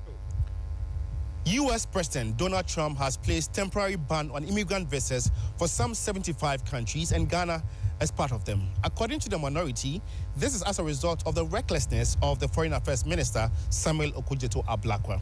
Under his tenure, they say he speaks absolutely, quickly, and recklessly. And so they want the Foreign Affairs Minister to go. We cannot continue down this path. The national interests demand change. The welfare of millions of Ghanaians demand it. Ghana's reputation in the world demand it. Your foreign minister have outlived his usefulness. He values applause over achievement, rhetorics over results, and most damningly, his pattern of diplomacy has made Ghana less safe, less respected, and more vulnerable on the international stage. The minority therefore calls on you, Your Excellency, to remove Samuel Okudzeto-Ablakwa from the foreign minister's portfolio immediately and appoint in place a competent diplomat, a proven experience, a steady judgment, and a new person of commitment to Ghana's long-term standing interest over personal political theater.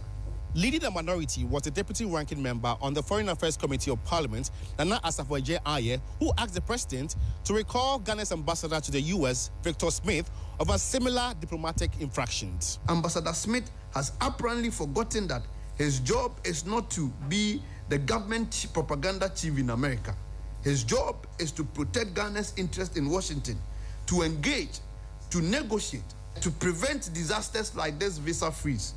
He has failed catastrophically. President Mahama must recall him immediately. Ghana cannot afford ambassadors who prioritizes press release breaching confidentiality on consular services over diplomatic engagement when our national interests hang in the balance. As part of their demands, the minority is asking for an immediate public accountability, that's within 7 days, and the employment of a direct diplomatic envoy, and accountability and leadership change. George Queening.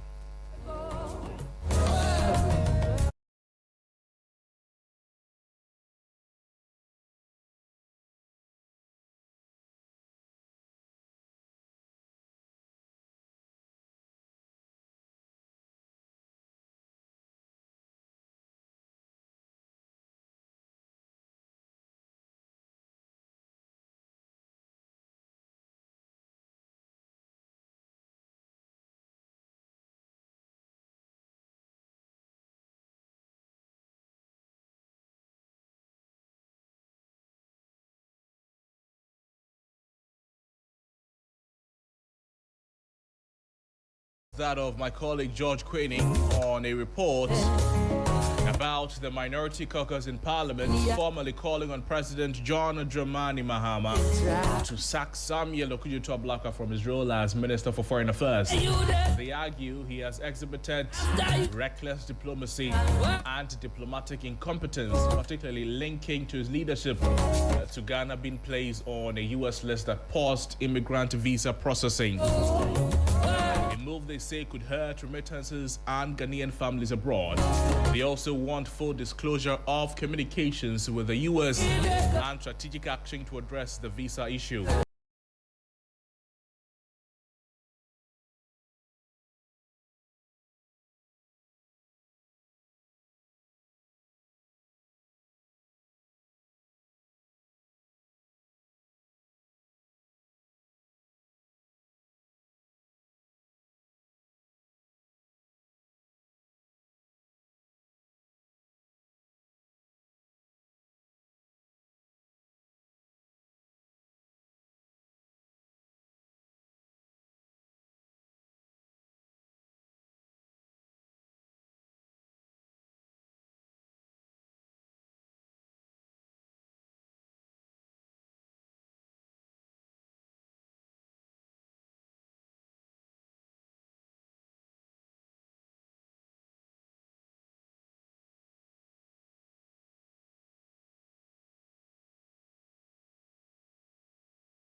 Relations experts, and he's joining us now to get into the conversation. Dog, good morning to you. How are you, sir?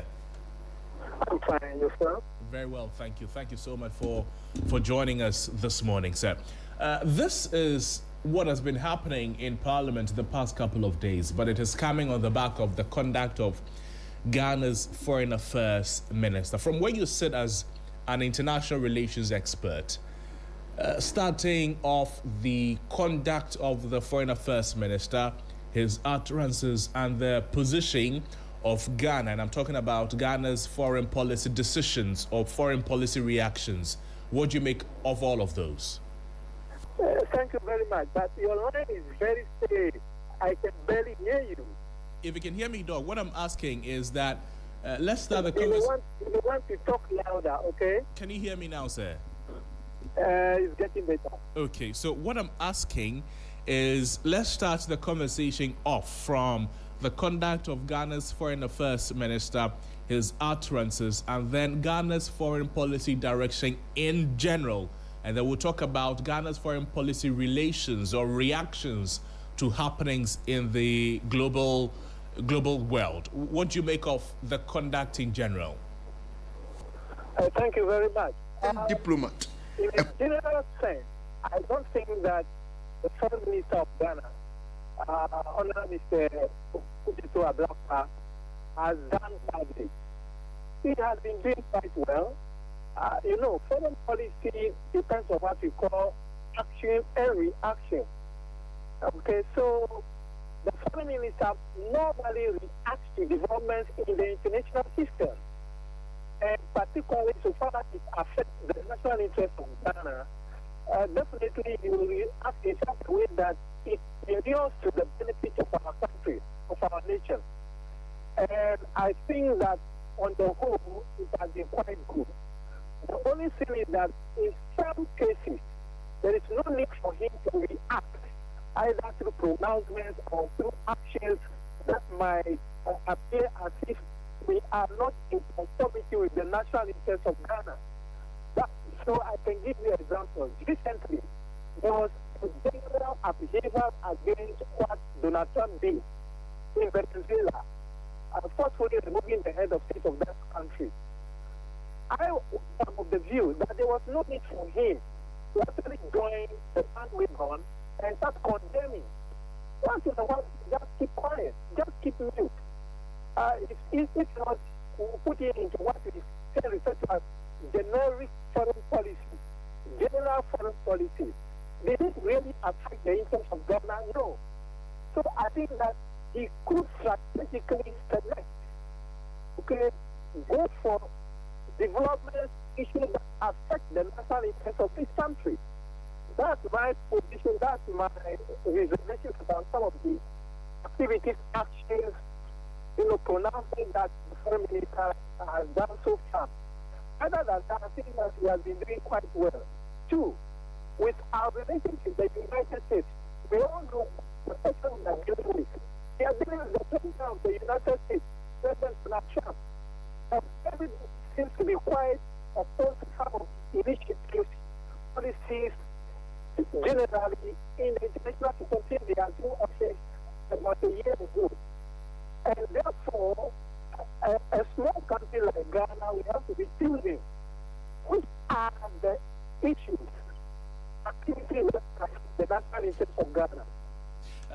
Dr. Gebe, unfortunately, we'll have to reconnect with you because we're having trouble having a clear conversation with you. Maybe we'll call you again, and then we'll continue the conversation from where we left off. But Dr. Yao Gebe is an international relations expert speaking with us there. We'll reconnect with him. But at the moment, too, we have in the studios Cleto Seidu Dapila, is the Member of Parliament for Jirapa and the Vice Chairperson of Parliament's Foreign Affairs Committee. Honorable, you're welcome. Good to have you. How are you, sir? Thank you, my brother. Good to see you too. Good morning. Happy New Year. Happy New Year to you, too. How is Parliament like? Well, we are yet to resume after the Christmas break. We are scheduled to resume on the 3rd of February. Right. So we are still taking it easy. Will there be a lot of work for Parliament to do when you resume the session? A lot of work. Many issues. When we resume, there will be state of the nation address by His Excellency the President, which is a major event. You have to come and apprise the nation with happenings and all of that. So that is one major activity that will take place as soon as we resume. Then there are many committees that have other things they want to put before. Many of them couldn't go through before we went on recess. Right. So it's going to be a busy session. Busy session, Very yeah. busy session. Members of Parliament, they are always busy. Yeah, you have to be busy. The work because requires it. Our work is just not official. True. Our work is just not formal. It's informal too. Informal because you have to blend constituency work with, the constituency work more like informal, and then the official work. So you have to blend chamber business, committee business, travels, coupled with constituency. So that's what makes us busy. So. Anyways, we'll get into the conversation, but I understand Dr. Gebe has joined us. Doc, can you hear me now? Let's see if the line is better. Hello, Doc. Yeah, hello. Great, I think this is better. So you were making a point about the conduct of the Foreign Affairs Minister so far. Okay. Yes, so I was making the point that in overall terms he has been doing quite good.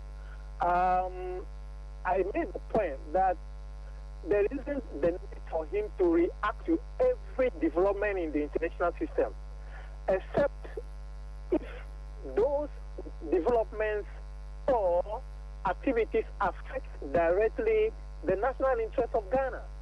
You don't have to react to everything. And I was citing the case of the current or the impasse between the United States and Venezuela, where he also, just because other nations were condemning Donald Trump, he also decided to condemn Donald Trump. And I'm asking, was it really necessary for Ghana to condemn the United States? Are there any benefits to that accrue to this country? Not really. Because we have certain developments, issues pertaining to the foreign relations with the United States and Ghana. And therefore, we do not condemn the United States and then turn around to go to the same United States to help us. Issues pertaining to visa, immigration, trade, and what have you. So, once in a while, we should be picking, we should be selective as to what we do, what are important for our international relations, and more importantly, in terms of the relations between Ghana and the United States, and for that matter, any other nation globally. So, if we're looking forward, what direction what changes or advice would you offer the Foreign Affairs Minister going forward? My immediate advice should be he should move away from what I term the pursuit of generic foreign policy.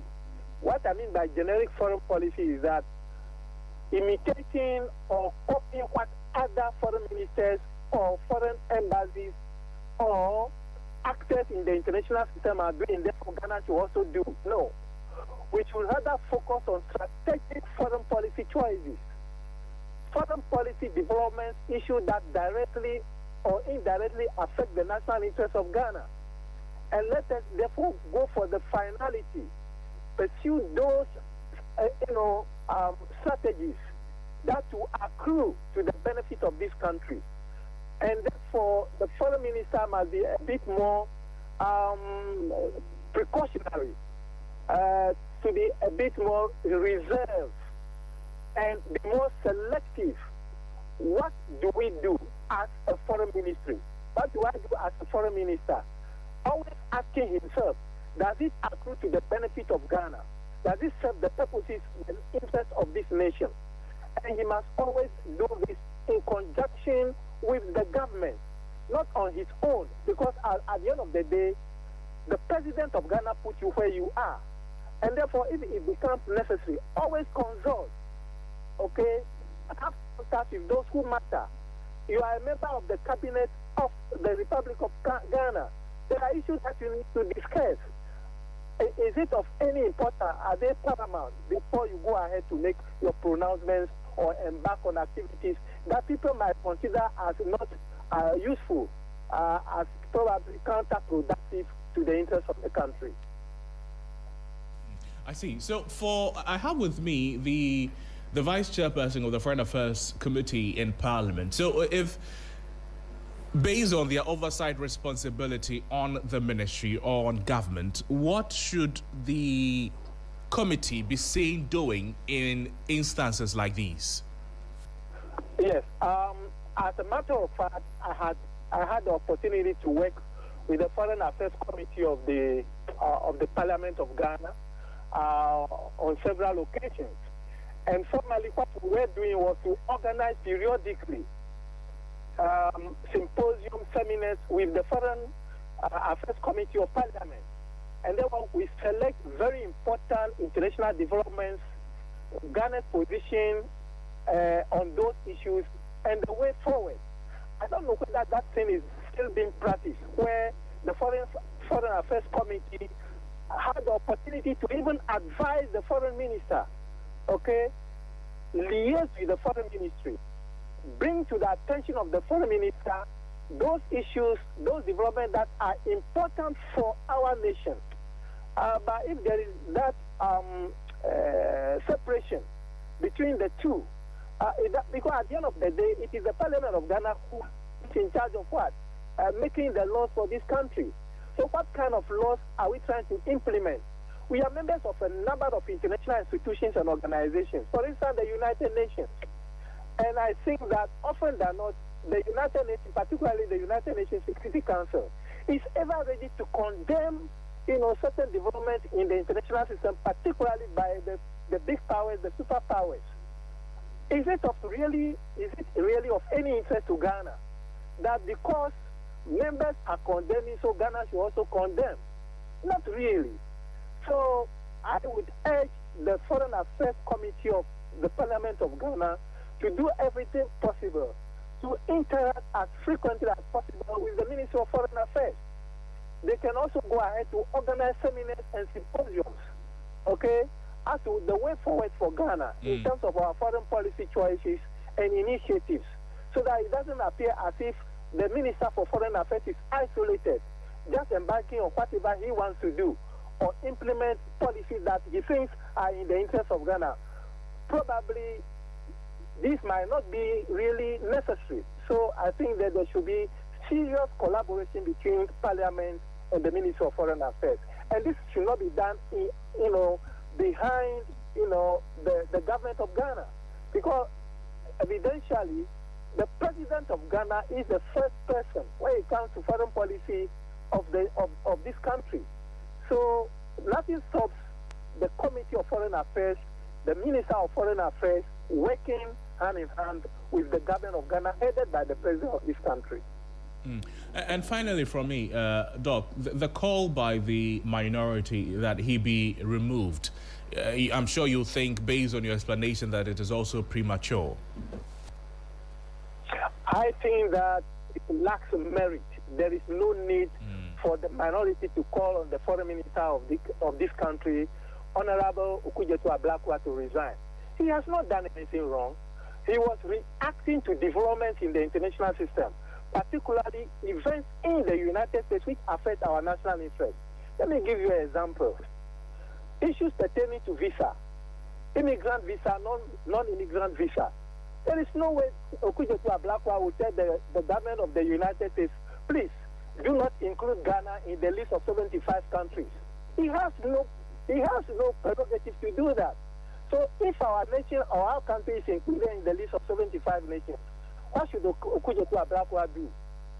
Probably work through the embassy of the United States in this country, consult the government of the United States. Why are we included? What can we do to resolve the challenges, the problems? For instance, it was clear from the United States position that most Ghanaians, those who had the opportunity to go to the U.S. on immigrant visa, sometimes refuse to come back, or they now depend on the largesse, okay, the taxpayers' money in the United States, and they found it unacceptable. Okay, our inclusion in that list doesn't therefore mean that Ghanaians will not be given non-immigrant visa. You can always, students, businessmen and women to always have the opportunity to travel to the United States. And these people will be given what? Non-immigrant visa. So you don't blame Okujeto Ablakwa for those developments. I find it rather unnecessary and probably not really warranting of that demand that he should be removed from his position as the foreign minister. At the core of the conversation is the visa restrictions. And I know that I said finally, but before you go, Doc, how do we find a way around it as a country? Pardon me? Can you come again? What I'm asking is, how do we find a way around the conversation about the visa restrictions as a country? I mean visa restrictions? Yes. Oh, visa restrictions are not carried out by Ghana or the government of Ghana. True. Those visa restrictions are normally imposed on us by either the United States or other nations, governments around the world. Correct. To suit their own national interests, their national prerogatives. So, okay? Based on this, what can Ghana do to maybe change its stance in the face or in the eyes of the United States? Because there's some impact on this restriction on the Ghanaian economy, like the minority has said. Okay, let me put it this way. Is it the case that Ghanaians who normally travel to these countries, including the United States, do not meet certain criteria standards which make it unacceptable for those nations to impose visa restrictions on us as Ghanaians? If there are certain things we are not doing well properly, then we need to have an inner retrospection. What should we do as a nation, as a people, as a country, so that we stop blaming a particular individual, in this case, an official who happens to be the Minister for Foreign Affairs? He has nothing to do with this, and that is my problem with the minority. With all apologies, Foreign Minister Okujeto Ablakwa did not just stand up and say that, please, the United States, can you impose restrictions on Ghanaians who want to travel to the United States? They have their specific reasons why they do it. So I think that we also must come around as a nation, as a people, whether minority or majority, things that we should do to adhere to our position, that we can pursue our inclinations, travels, whatever, tourism, in the eyes of the international public, which are acceptable, instead of blaming one individual. Dr. Geba, thank you. Thank you so much, sir. It's my pleasure. Dr. Boni Yao Geba is an international relations expert speaking with us there. I still have in the studio Cleto Siedu Dapila, the Member of Parliament for Jirapa and Vice Chairperson of Parliament's Foreign Affairs Committee. Honourable, thank you again. Thank you, my brother. Your committee has been in the news recently. The minority accused the Foreign Affairs Minister of a lot of things. Ultimately, they are asking that he be sacked. The majority has responded to the claims made by the minority. What is the position of the committee, first, on the conduct of Ghana's foreign affairs business? Well, thank you once again. Let me say good morning to your distinguished listeners and viewers across the world.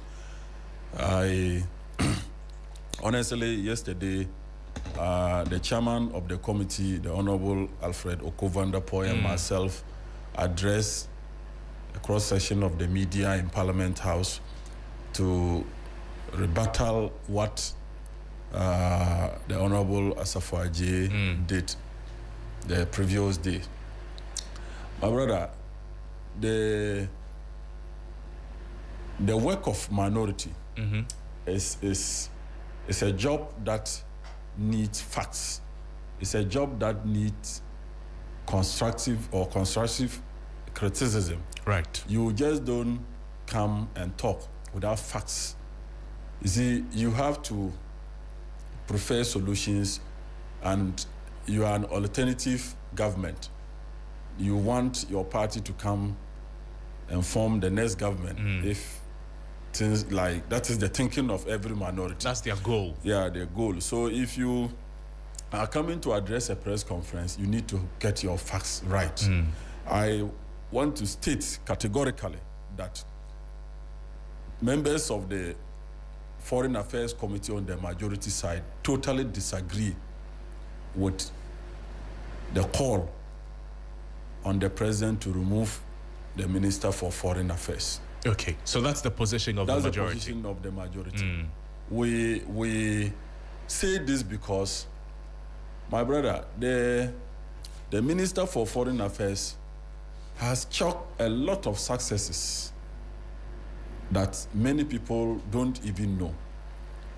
Let me tell you, when he took over, he did a lot with regards to passport administration. So today, Cletus can sit in Jirapa, apply for a passport, and the passport will be delivered to me in my house within 2 weeks. Within 2 weeks, unprecedented. You will also recall that we made a pledge or promise that passport acquisition was high, the cost of passport, which was 500 Ghana cedis. And we made a promise that when we assume office under President Mahama's leadership, we're going to reduce it. And we succeeded in doing that. We reduced it to some 350 Ghana cedis. My brother, passport, you also heard of the chip embedded passport, that it was something that he immediately facilitated to ensure that it's now working. And these are some of the things that you can accredit to the Minister for Foreign Affairs within the 1 year that he has served in that office. The minority's criticism of the Foreign Affairs Minister is largely based on how he has conducted Ghana's foreign business with other countries, not necessarily the happenings in Ghana. I'm coming there. I just want to, well, if you want me to start from that one, let me give it to you here and let your listeners hear me out. My brother, what has the minister done? The minister hasn't done anything untoward.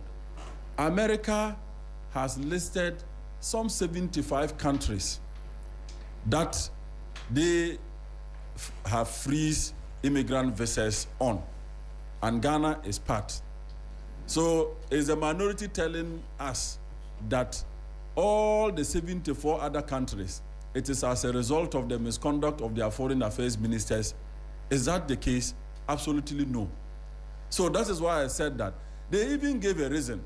They gave a reason why they are freezing on immigrant visas. They said that those countries, immigrants from those countries are largely dependable. They are dependent on America. So they don't like it that way.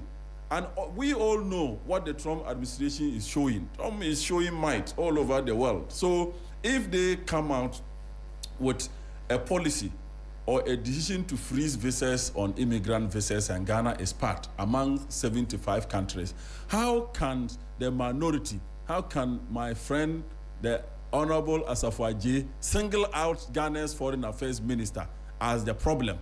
They say that it is humiliating that Ghana has been added to the list, and it is shocking. It is. How is it shocking? How is this shocking? It should not be shocking. Let me tell you, America has always done their research. They have always done their research. So when you see them coming out with a thing like this, you should know. You should know. Look, if it was Ghana alone that was singled out, if it was Ghana's immigrants visa that was freeze alone, then, or if the reasons that are attributed to the freezing of the immigrant visas, if America has said that, based on the conduct of your foreign affairs minister, we have decided to punish you by freezing your immigrant visas, then somebody can say that, well, even with that, the president will have to look at the conduct of the minister. You understand? You cannot just say that the minister has misconducted himself and based on that the minister should be removed. So let's look at where are the areas that the minister has conducted himself. Immigrant visa freezing among 75 countries, not just Ghana alone, and our foreign affairs minister should pay a price for it. That is not right. It cannot happen. So we totally disagree with the minority. They've also talked about the fact that His Excellency Emmanuel Victor Smith should also be recalled because he hasn't conducted himself well on the issue of Keno Foriate's saga. You see, all this, I can tell you that the minority did this just to water down the pressure on the Honorable Keno Foriate's return to Ghana. That is basically what I want to say. Otherwise, why? Victor Smith is the ambassador. Victor Smith deserves to give us information about every Ghanaian who is having challenges in the United States of America. So if he decides to put out information about Ken's matter, why will somebody call for his removal? How is that undiplomatic for you to say that he should be recalled as Ghana's ambassador to the United States? That cannot happen. With what has happened in the United States, the immigrant visa concerns, yes. They say that it is reputational. It is affecting the image of Ghana in the international world, and that Ghana should work at making its image in the eyes of the U.S. better, so that the U.S. may want to reconsider when such decisions are being made. Yes, but definitely, we are not going to sit down. You remember this single entry visa thing that came? Yeah. It was, Ghana was part of some 35 countries, making it 36. The minister went to negotiate, and even today, as of today, it is only Ghana. It is only Ghana 5-year multiple entry that was reversed. I mean, is that not because of the deportation concerns? Oh, that is not true. That is the thinking of the minority. That is not true. What I want to say is that, my brother, what the Minister of Foreign Affairs is doing can only be, he can only be applauded. How does the ministry intend to negotiate or talk around this? How do they want to solve it? Yeah, it will be definitely it will be solved. Meetings will be held. Okay. Engagements will be done. You understand? So that one definitely it will be done. Just like the single entry issue when it came. Some, diplomatic meetings took place, and then Ghana was restored back. What will it take from Ghana to restore it? What will it take from Ghana? Yes. Nothing. It's diplomacy. It's diplomacy. We will engage them diplomatically. But we know that in diplomatic relations, a lot of the time it is give and take. What you want to offer versus what you have. We don't have anything to offer. We just will let America know that, look, Ghana, we are not that dependable. Ghana also contributes a lot to America's economy and all of that. That's all of it. We don't have to offer them anything. They want engagement. And I know, even since this issue broke out, I know effort, the minister by now is making effort to reach out to them and to find out why and what we can do to restore Ghana's back. So it's not ripe for anybody to be calling for the head of the Minister for Foreign Affairs. That is basically what I want to say. And that is the position of the majority on the Foreign Affairs Committee. Because, my brother, what Nana Asafo-Adjei did, yesterday I said it, that he chose populism over facts. All that he said is rhetoric, is talk. There are no facts. If there were facts, the facts should have been brought bare for all of us to examine. What are the facts? Based on the conduct of the Minister of Foreign Affairs, Ghana immigrant visa is being freezed. That's all. But if 75 countries, then you single out your Foreign Affairs Minister and come to say that is because of his conduct, that cannot be accepted. That is unacceptable, and that is untrue. So that's why I said that they don't have the facts, or he doesn't have the facts. He just chose to throw, dust into the media space or the public space. So that is what he succeeded in doing. But the minister, honestly, so far has chalked some successes that should be applauded, not to be rebuked or reprimanded as the minority is attempting to do.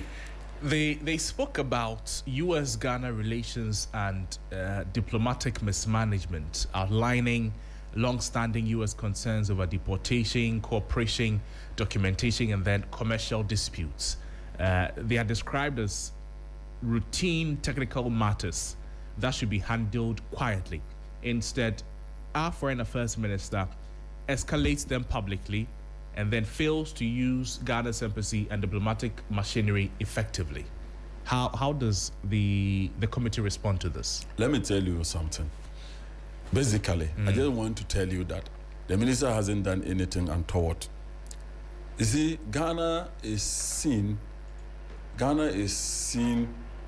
around the world as the beacon of democracy in Africa. So some of the issues that comes out, some of the issues that emerges within the international space, the world always want to hear Ghana's position, Ghana's voice. You understand? So you cannot be a coward foreign affairs minister. You cannot. You cannot be a coward foreign affairs minister. You are the #1 foreign mission ambassador of the country. So you will have to always state, or in many instances, people will expect to know the position of Ghana, even though Ghana is non-aligned from Kwame Nkrumah's days. But we have gotten to a stage where people want to hear our stand. They want to know our stand. For instance, one of the issues they raised was how he handled the Israelis' deportation issue. Yes. You understand? Why? You think that people should take Ghanaians for granted just like that, as a Faje? That is not fair. That is not fair. Ghanaians were mishandled or malhandled in Israel. They had meetings that they detained them and their meetings were aborted. All the things they went there to do. So if they treated them this way, and the foreign affairs minister said, is that how you want it? Then if that is the case, your citizens are also on board coming to Ghana. We will return them. So in that case, he didn't do anything. He didn't do a good job. You know that in diplomacy, there's the principle of reciprocity in diplomacy. Yes. So maybe that is what the minority does not really appreciate, that principle should exist, that you do to me as I do to you. Please. The minister, look, one thing that many of you don't know is, or the minority should know, is that, look, Akudjoto took his time to learn a lot with regards to foreign relations and foreign issues. That you can't take away from him. He took his time and learned, matured in it. He does consultation as well. Okay. He is one foreign affairs minister who reached out to all the former ministers, former diplomats who have done so well in terms of foreign issues, foreign relations. He has always reached out to them. So he does a lot of consultation. So he doesn't just sit down, and he's always in touch with the president too. So the people should not think that he just sit down and do the things that he does. He has bosses, he has supervisors, you understand. So what I want to say is that it was a decision taken. It was a decision he took to let Israelis respect Ghanaians. That's all. So I think he should be applauded.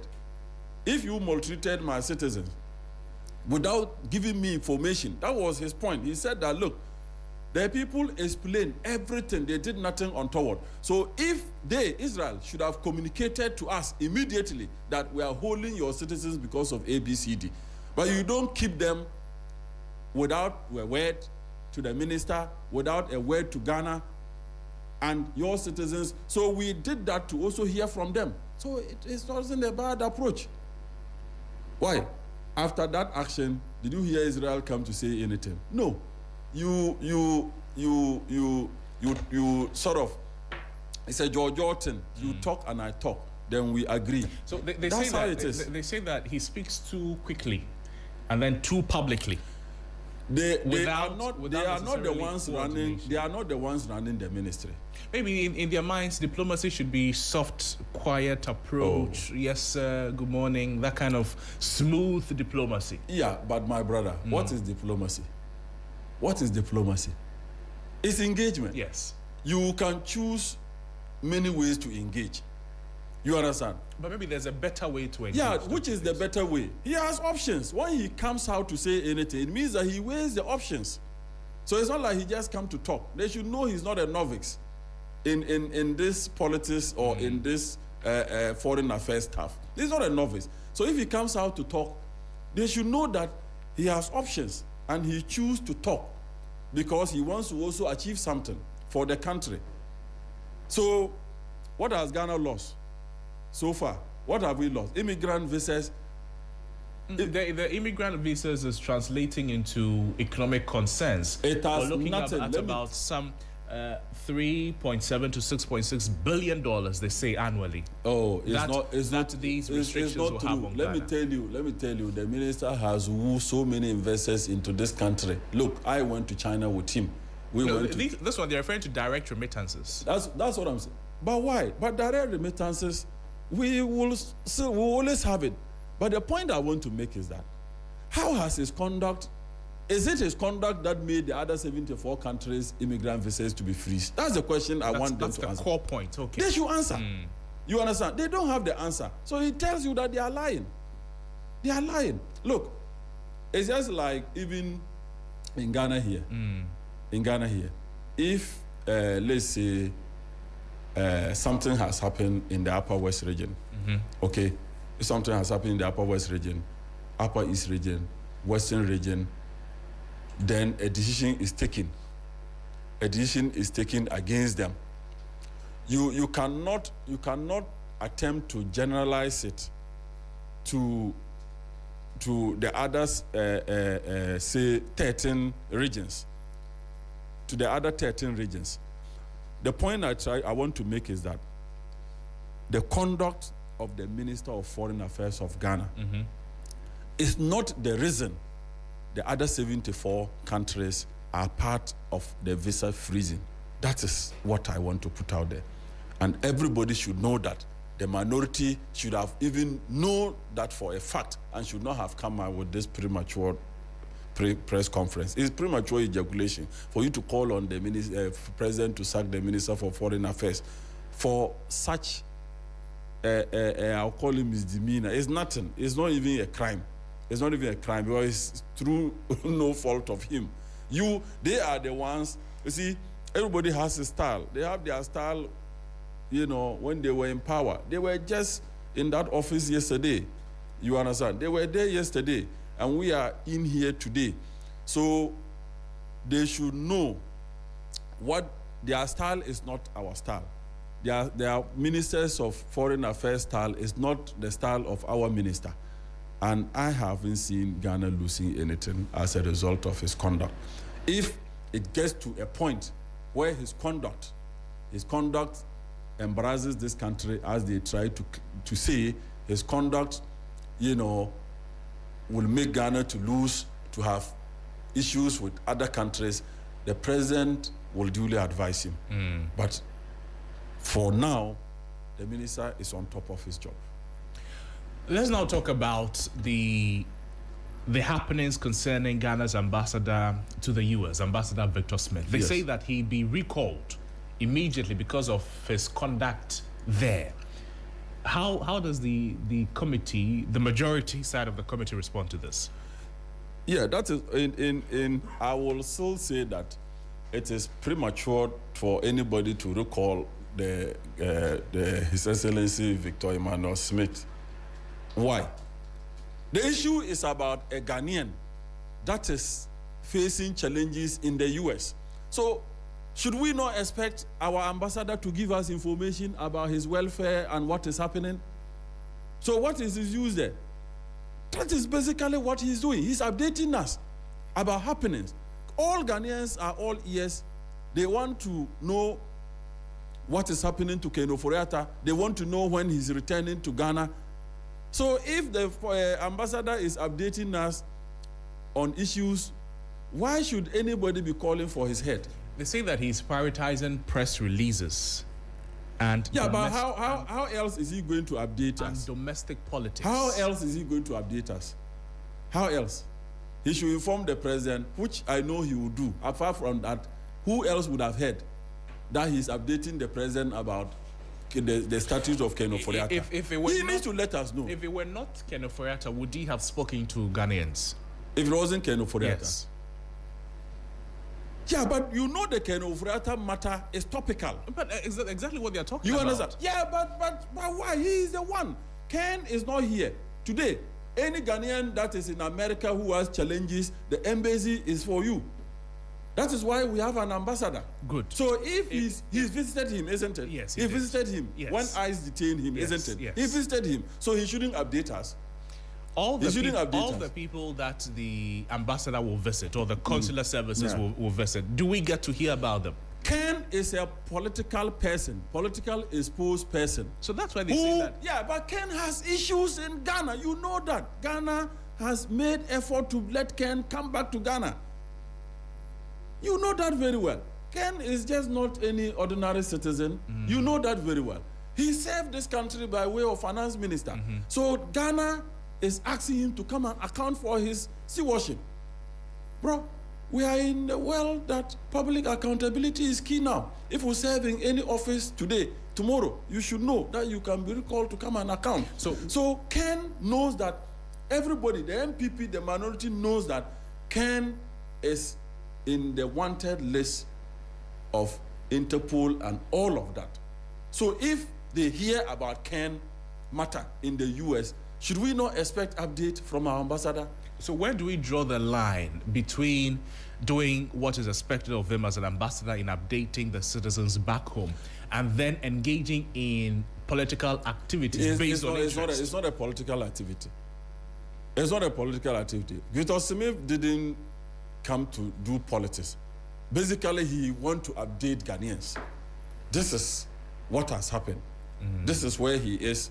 I visited him. Because Ghanaians are interested to know. Ghanaians are interested to know the whereabouts of Ken. And they want Ken. Even a few days ago, you saw Arise Ghana picketing at the US Embassy, calling for American government to return him immediately.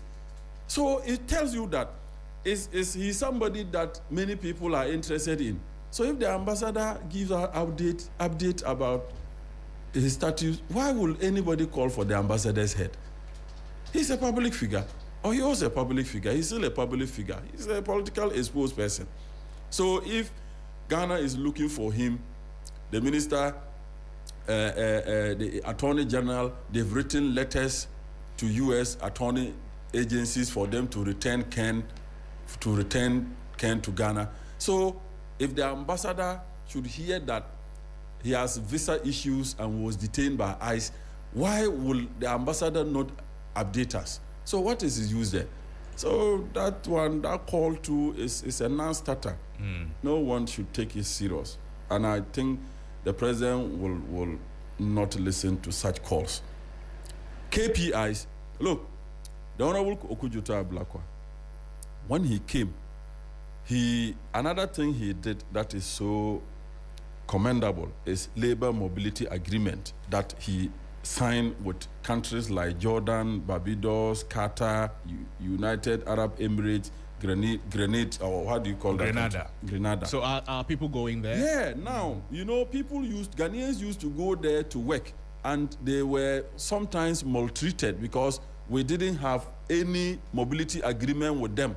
Now we have a contract. Any Ghanaian that is going to work in any of these countries, there is legitimate contract that you will enter into. So you cannot treat the person badly because the laws will not allow that.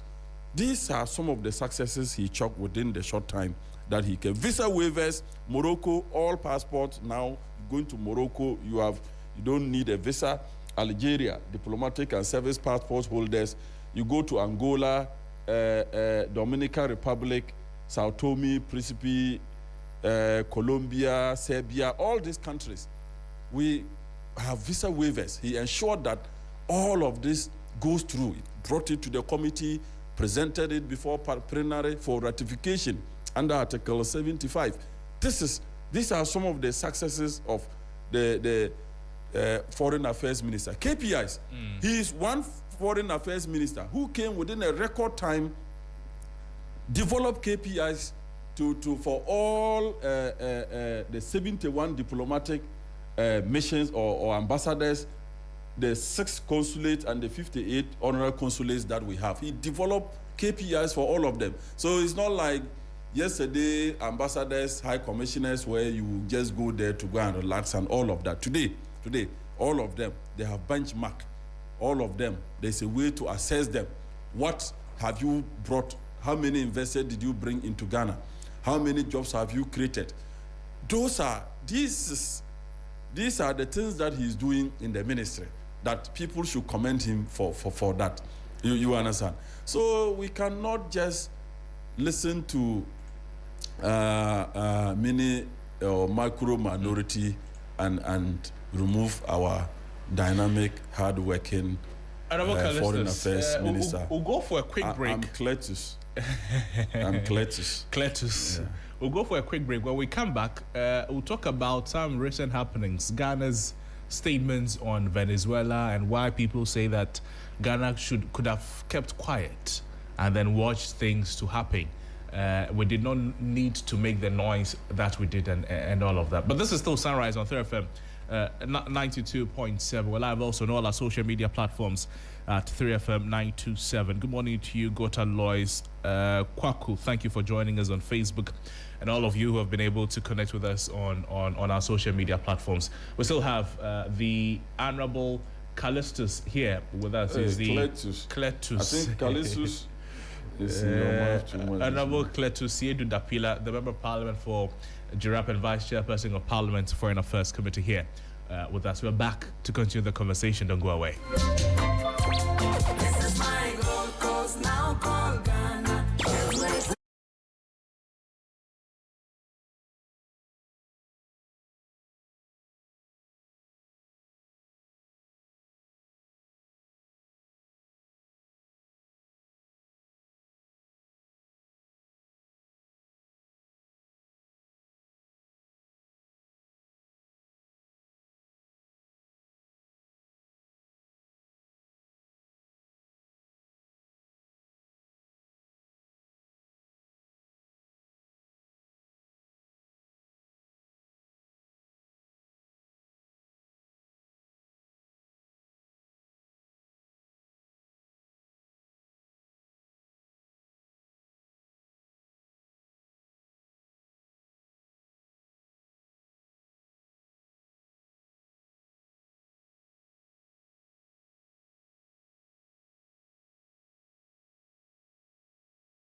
The Electoral Commission has reiterated its commitment to organizing free and fair elections this December.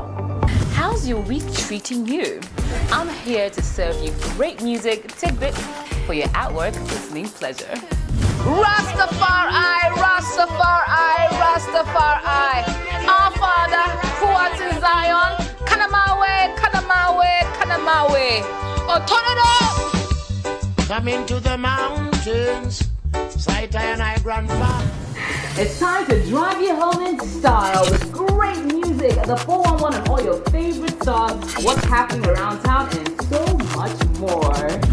And in the headlines today, the 2 leading political parties have been addressing the public on allegations of corruption. The Black Stars coach has unveiled his squad for the upcoming games, and there are some interesting names.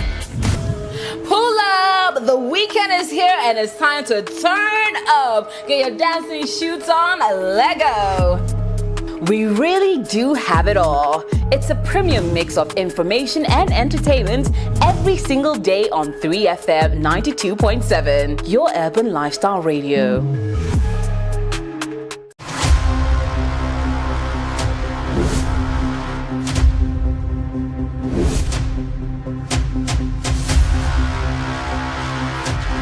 In the silence, something was growing. The journey continues. The calm before the storm.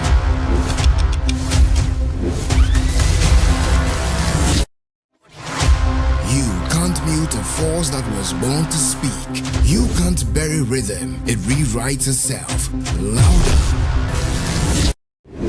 Every signal lost finds its way back to the source. This is not a comeback, it's a recalibration. This is the takeover. This is Trigmatic on 3FM Drive. Driving you home with good vibes, good conversations, and the freshest hits. Hop in, take a ride. Trigmatic on 3FM Drive. 3FM, your urban lifestyle radio.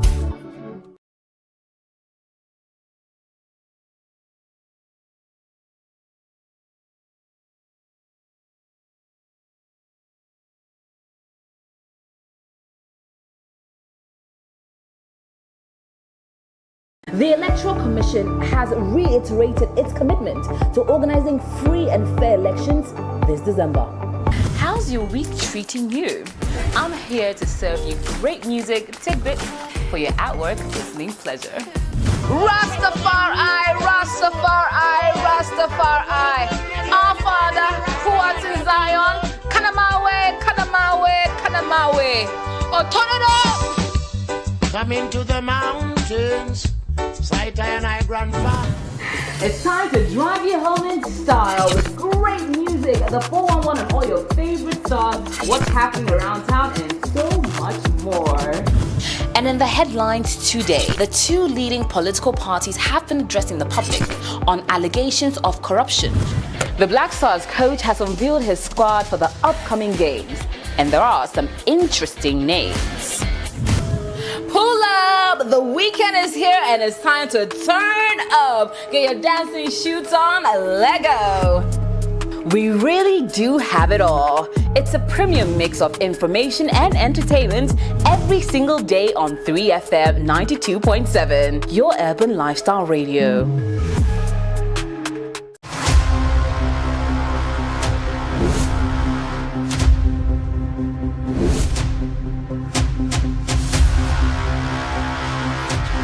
In the silence, something was growing.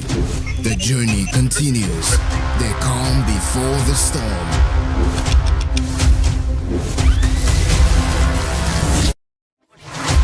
You can't mute a force that was born to speak. You can't bury rhythm. It rewrites itself. Louder. Every signal lost finds its way back to the source. This is not a comeback, it's a recalibration. This is the takeover. This is Trigmatic on 3FM Drive. Driving you home with good vibes, good conversations, and the freshest hits. Hop in, take a ride. Trigmatic on 3FM Drive. 3FM, your urban lifestyle radio.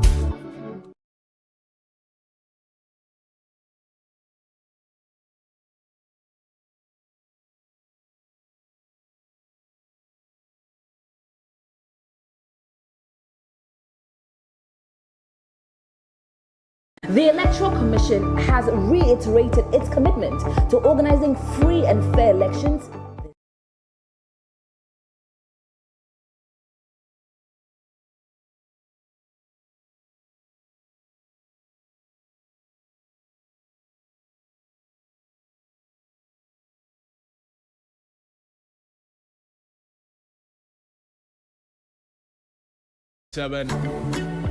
Cleto Seju Dapila, the Member of Parliament for Jirapa, and the Vice Chairperson of Parliament's Foreign Affairs Committee is still here. we're essentially talking about Ghana's conduct of its foreign affairs business. And recent criticism from the minority in parliament over how Ghana has conducted its foreign affairs business, from the US to Israel and all of those. Honorable, well, welcome back. Let's continue with the conversation. Ghana recently criticized the United States over its military action in Venezuela. Some people have commended government, the foreign affairs minister, and the statement that it issued. Others have criticized it, that there was no need for the intervention, if you like.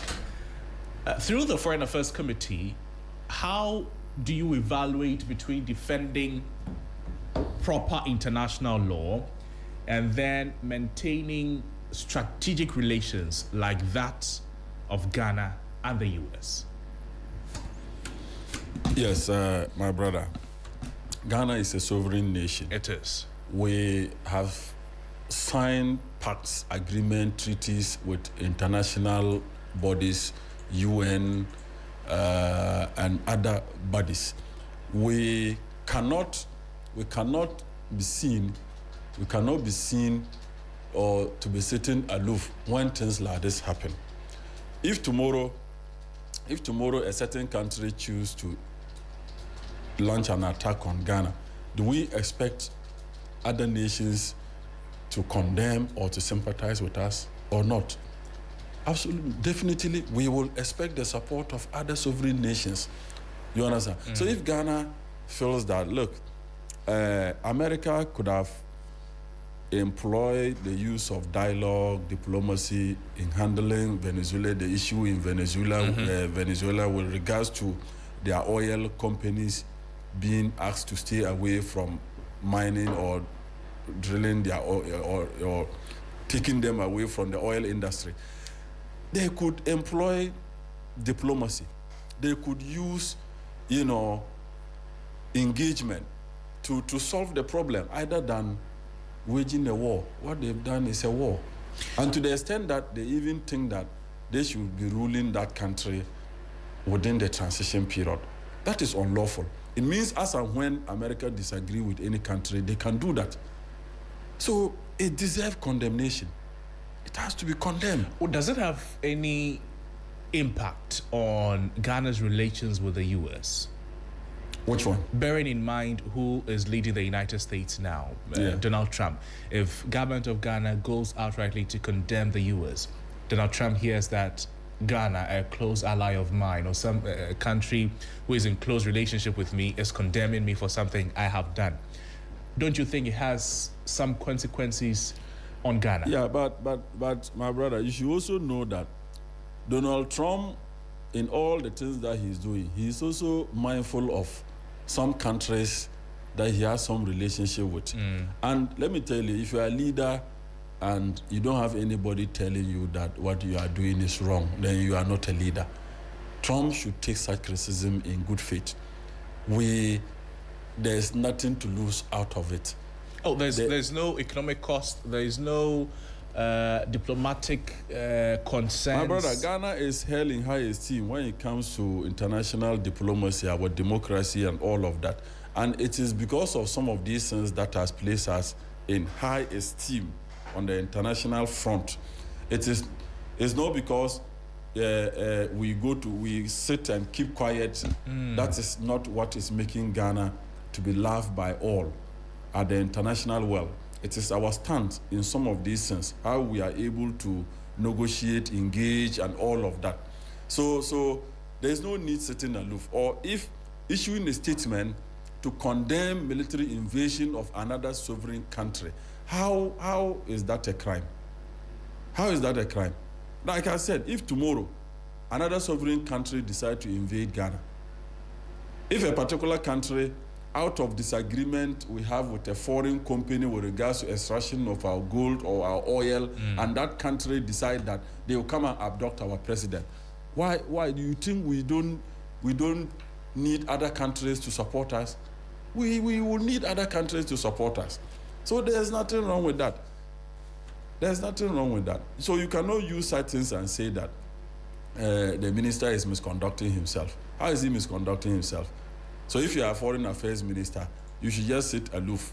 And tomorrow, when you need other countries to support you, you don't have, because you've never supported any country. So you've never made any statement in the international world. Nana Safuaye, so he also said that based on the statement Ghana issued condemning what happened in Venezuela, it was like a dog barking at a lion.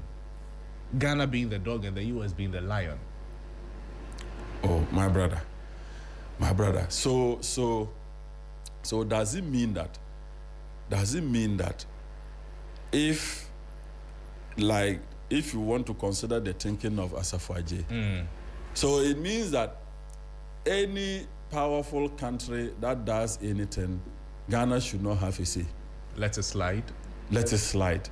No, that's not right. We are also a sovereign country. We can be a very small country, but very respected in the international front.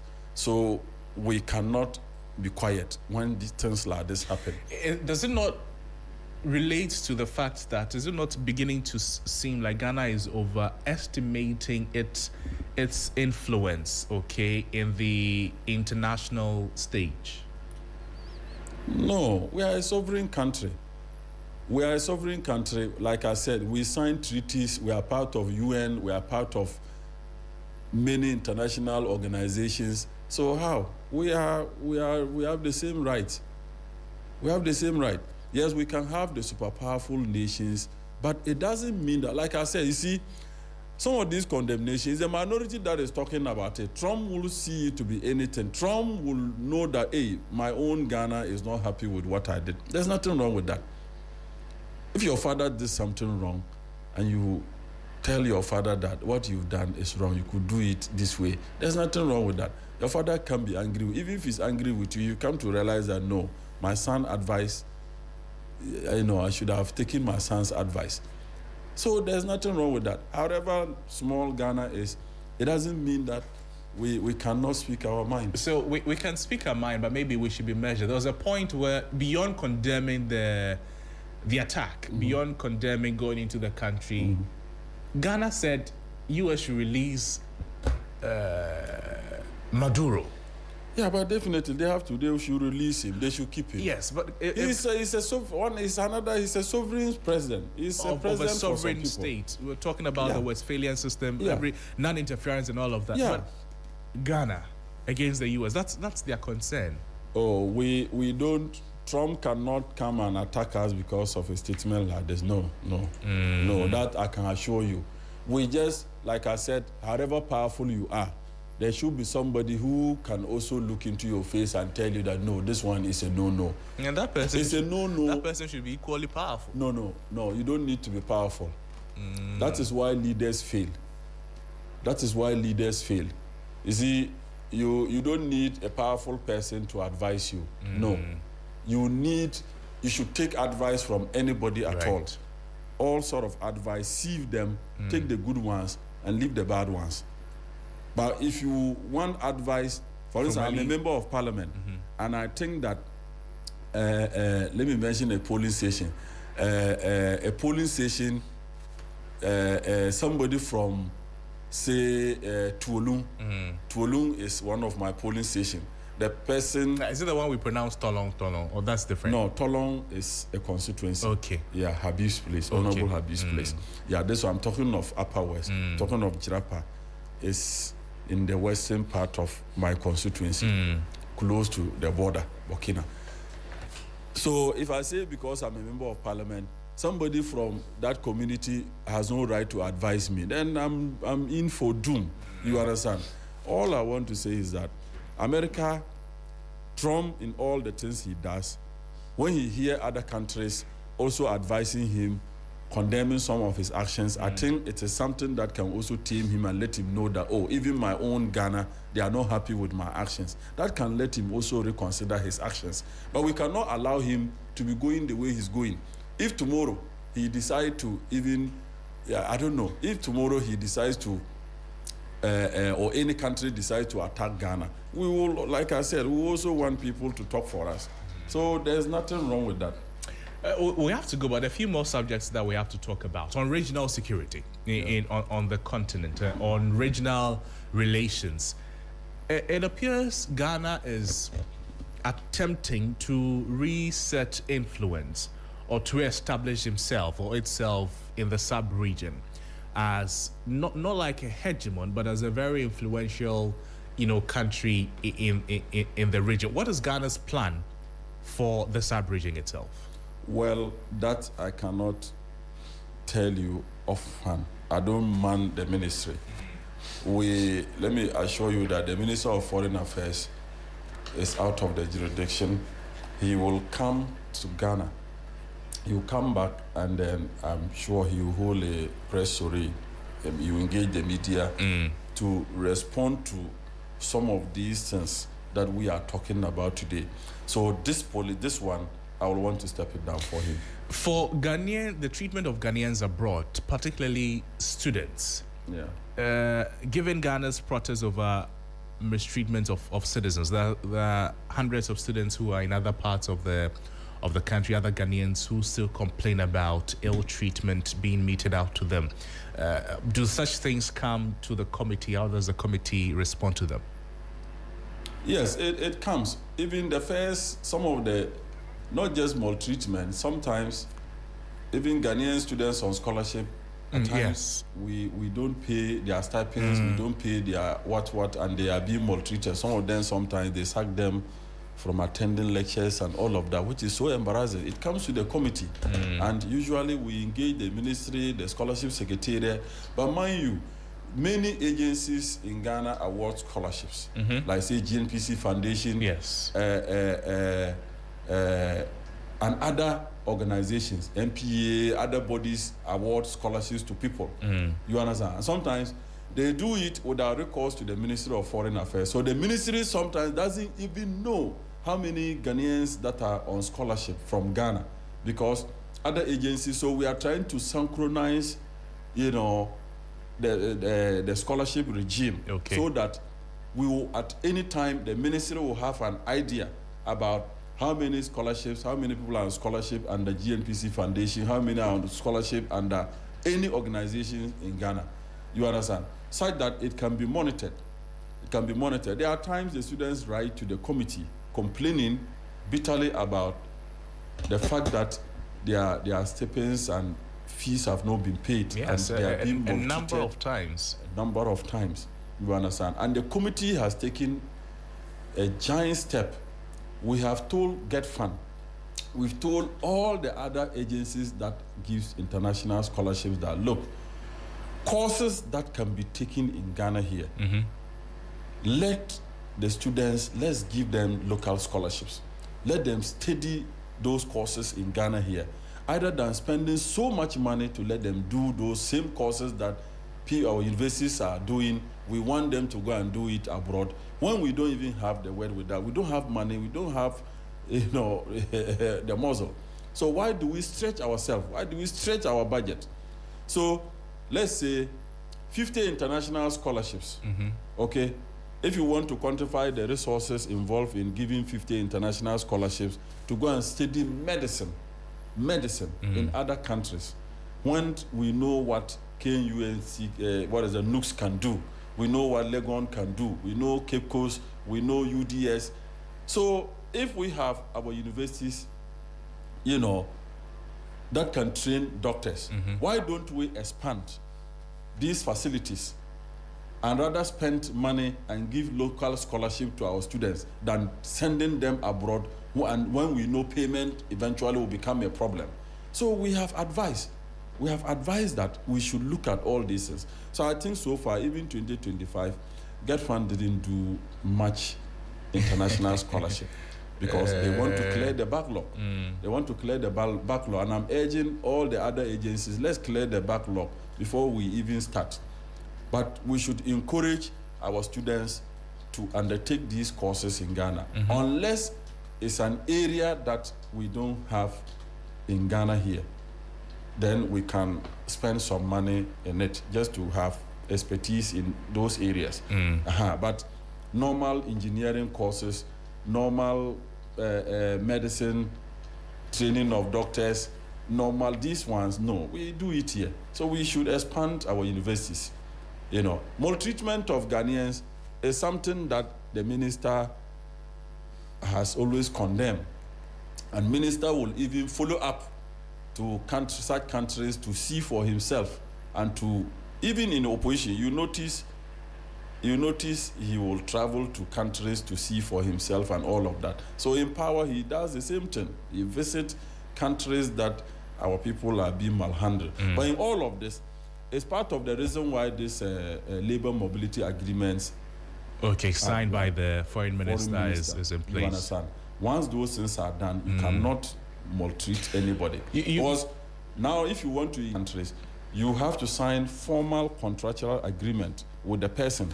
So if you are defaulting, if the fault is from you, the employer, then you have some penalties. You have the person can take you on.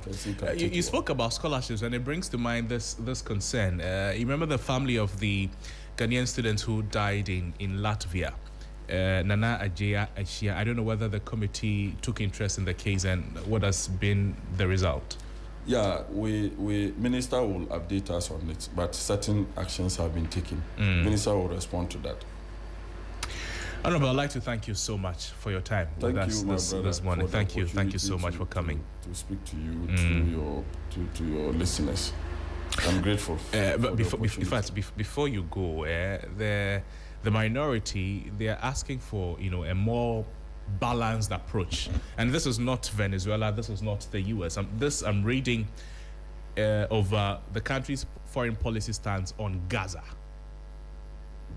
So the minority caucus, they caution the government to exercise consistency and balance in its foreign policy pronouncement on the conflict in Gaza, and they expressed concern about remarks by the minister who described the situation as a genocide and announced Ghana's solidarity with Palestinians, including through material support. Was the committee's response to a concern like this? Why, didn't you hear the president himself? You see, let me tell you, we have gotten to a stage in the world that people expect a lot from Ghana. Ghana is being held high at the international level. And we should live to that expectation. And we should live to that expectation. We shouldn't be coward. There are other countries who are sitting on the fence. They are not being recognized. Their democracy is not as deep as Ghana. It is because of our engagement and involvement in some of these things that is making Ghana high at the international level. It does not come with any risk, consequences, nothing like that. Oh, but as a man, you have to always take risks. If you sit in your comfort zone, you cannot make it. Maybe some of the punishment of talking too loudly is no one will punish us. Some knock on your head that you will not recover. We have a lot that those countries also need. So if we also don't give them, they will also be in trouble. So we know what we are doing. We know what we are doing. If you don't give them, they'll also be in trouble. They'll also be in trouble. So we have a lot to offer. Those we think can also attack us. I see. Yeah, so they won't attack us. They will take it in good faith. We are not criticizing them because we don't like Trump, we don't like America. No, we are only saying that, look, brute force, military invasion, abduction of a sovereign president, it's not something. There's just right and wrong. It is either right or wrong. There's no middle ground anywhere. There's no middle ground. I see. Yeah. I see. What should the people of Jirapa expect from you when in the next session of Parliament? Well, they should expect what I call vibrancy. They should expect to see the MP talk more in chamber. They should expect to see me more vibrant at the committee level, the media space. But all that Jirapa people needs is development. Yeah, development. So far, we are doing some jobs. You know, I came here and I told you that there was a community that I needed to give their lives before Christmas. Yes. And I want to tell you that I delivered. You did it. I delivered. But there's a lot of communities. Some are looking for roads, water, all of that. Yes, Rome was not built in a day. We are taking one at a time.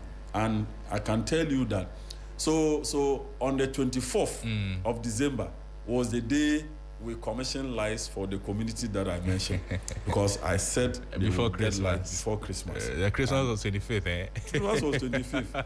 It wasn't easy. It wasn't easy. We had to conjure things to enable that happen. The conjuring things. So you MPs, where do you get your money from? Because the things you people do does not correspond with what you earn. And it's not in relation to what you're supposed to do. It's just sacrifice. It's just sacrifice. I can tell you that MPs sacrifice a lot. Maybe you get a lot. So. Why? There are people you can get a lot, but will not give. You don't know that, my brother. Okay. I always tell people that when you are in need, don't be looking for rich people for help. Look for good people. We have good people. Good people help people. It's not rich people that help people. So you are an MP, you can get a lot, but decide that I won't give. But you people get a lot. Where? We don't even get a lot. I'm not an MP, so I don't know. I'm telling you that we don't get a lot, but I'm just responding to the statement that where do we get, like we get a lot, that's why we give. No. You can have a lot, but will not give. If you are not used to giving, you cannot give. There are people who can just give. You go to funeral, you go to naming ceremony, all of that. As I said, when I leave the studio, there are so many more requests that is dropping on my phone. This one is not something you can take from common fund. That's what I'm asking. So based on the responsibilities people have, the expectations people have of you, how do you MPs meet them? A lot of the expectations are financial. So how do people get the money to support these people? Every naming ceremony, honorable have to do so. Yeah, that's why I said it's sacrificial. It's a sacrificial job. The money you give to the people doesn't mean that you don't need that money. No. There was a time I went to the studio with a colleague MP. Then somebody needed school fees for his master's, 16,000 Ghana cedis. Then he showed me a text message the wife sent to him that he didn't pay his war school fees at the primary level. So the school sent a notice that if they don't pay, the ward should not attend classes. So he was now telling me, look, my constituent is asking for 16,000. My children, 2 of them, their fees is 6,000, 6,000, 12,000. So which one should I pay? So it's not like when we do that, it's not like we don't have the use of the money or we don't know what to do. It's not because we have so much. Someone will have to sacrifice. That's why I tell people there's nothing like free, you understand? There's nothing like free. Somebody will pay for everything. Somebody will pay for everything. So there's nothing like free. So it's not because you have so much. You just have to sacrifice something and, for somebody. Cletus, thank you.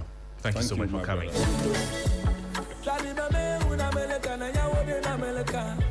Cletus here to Dapila is the MP for Jirapa and Vice Chairperson of Parliament's Foreign Affairs Committee, speaking with us there. But that's our package too for you this morning. Thank you so much. Those of you who joined us online, thank you. Those of you who reached us on the phone, thank you. My name is Noble Crosby and Sixers Ulo Frederick Uzo Tiani DJ Biam Corey. To the entire team, thank you so much. News at 10 is up next with Christabel Sassas. Before we go, I'd like to say happy birthday to a few people.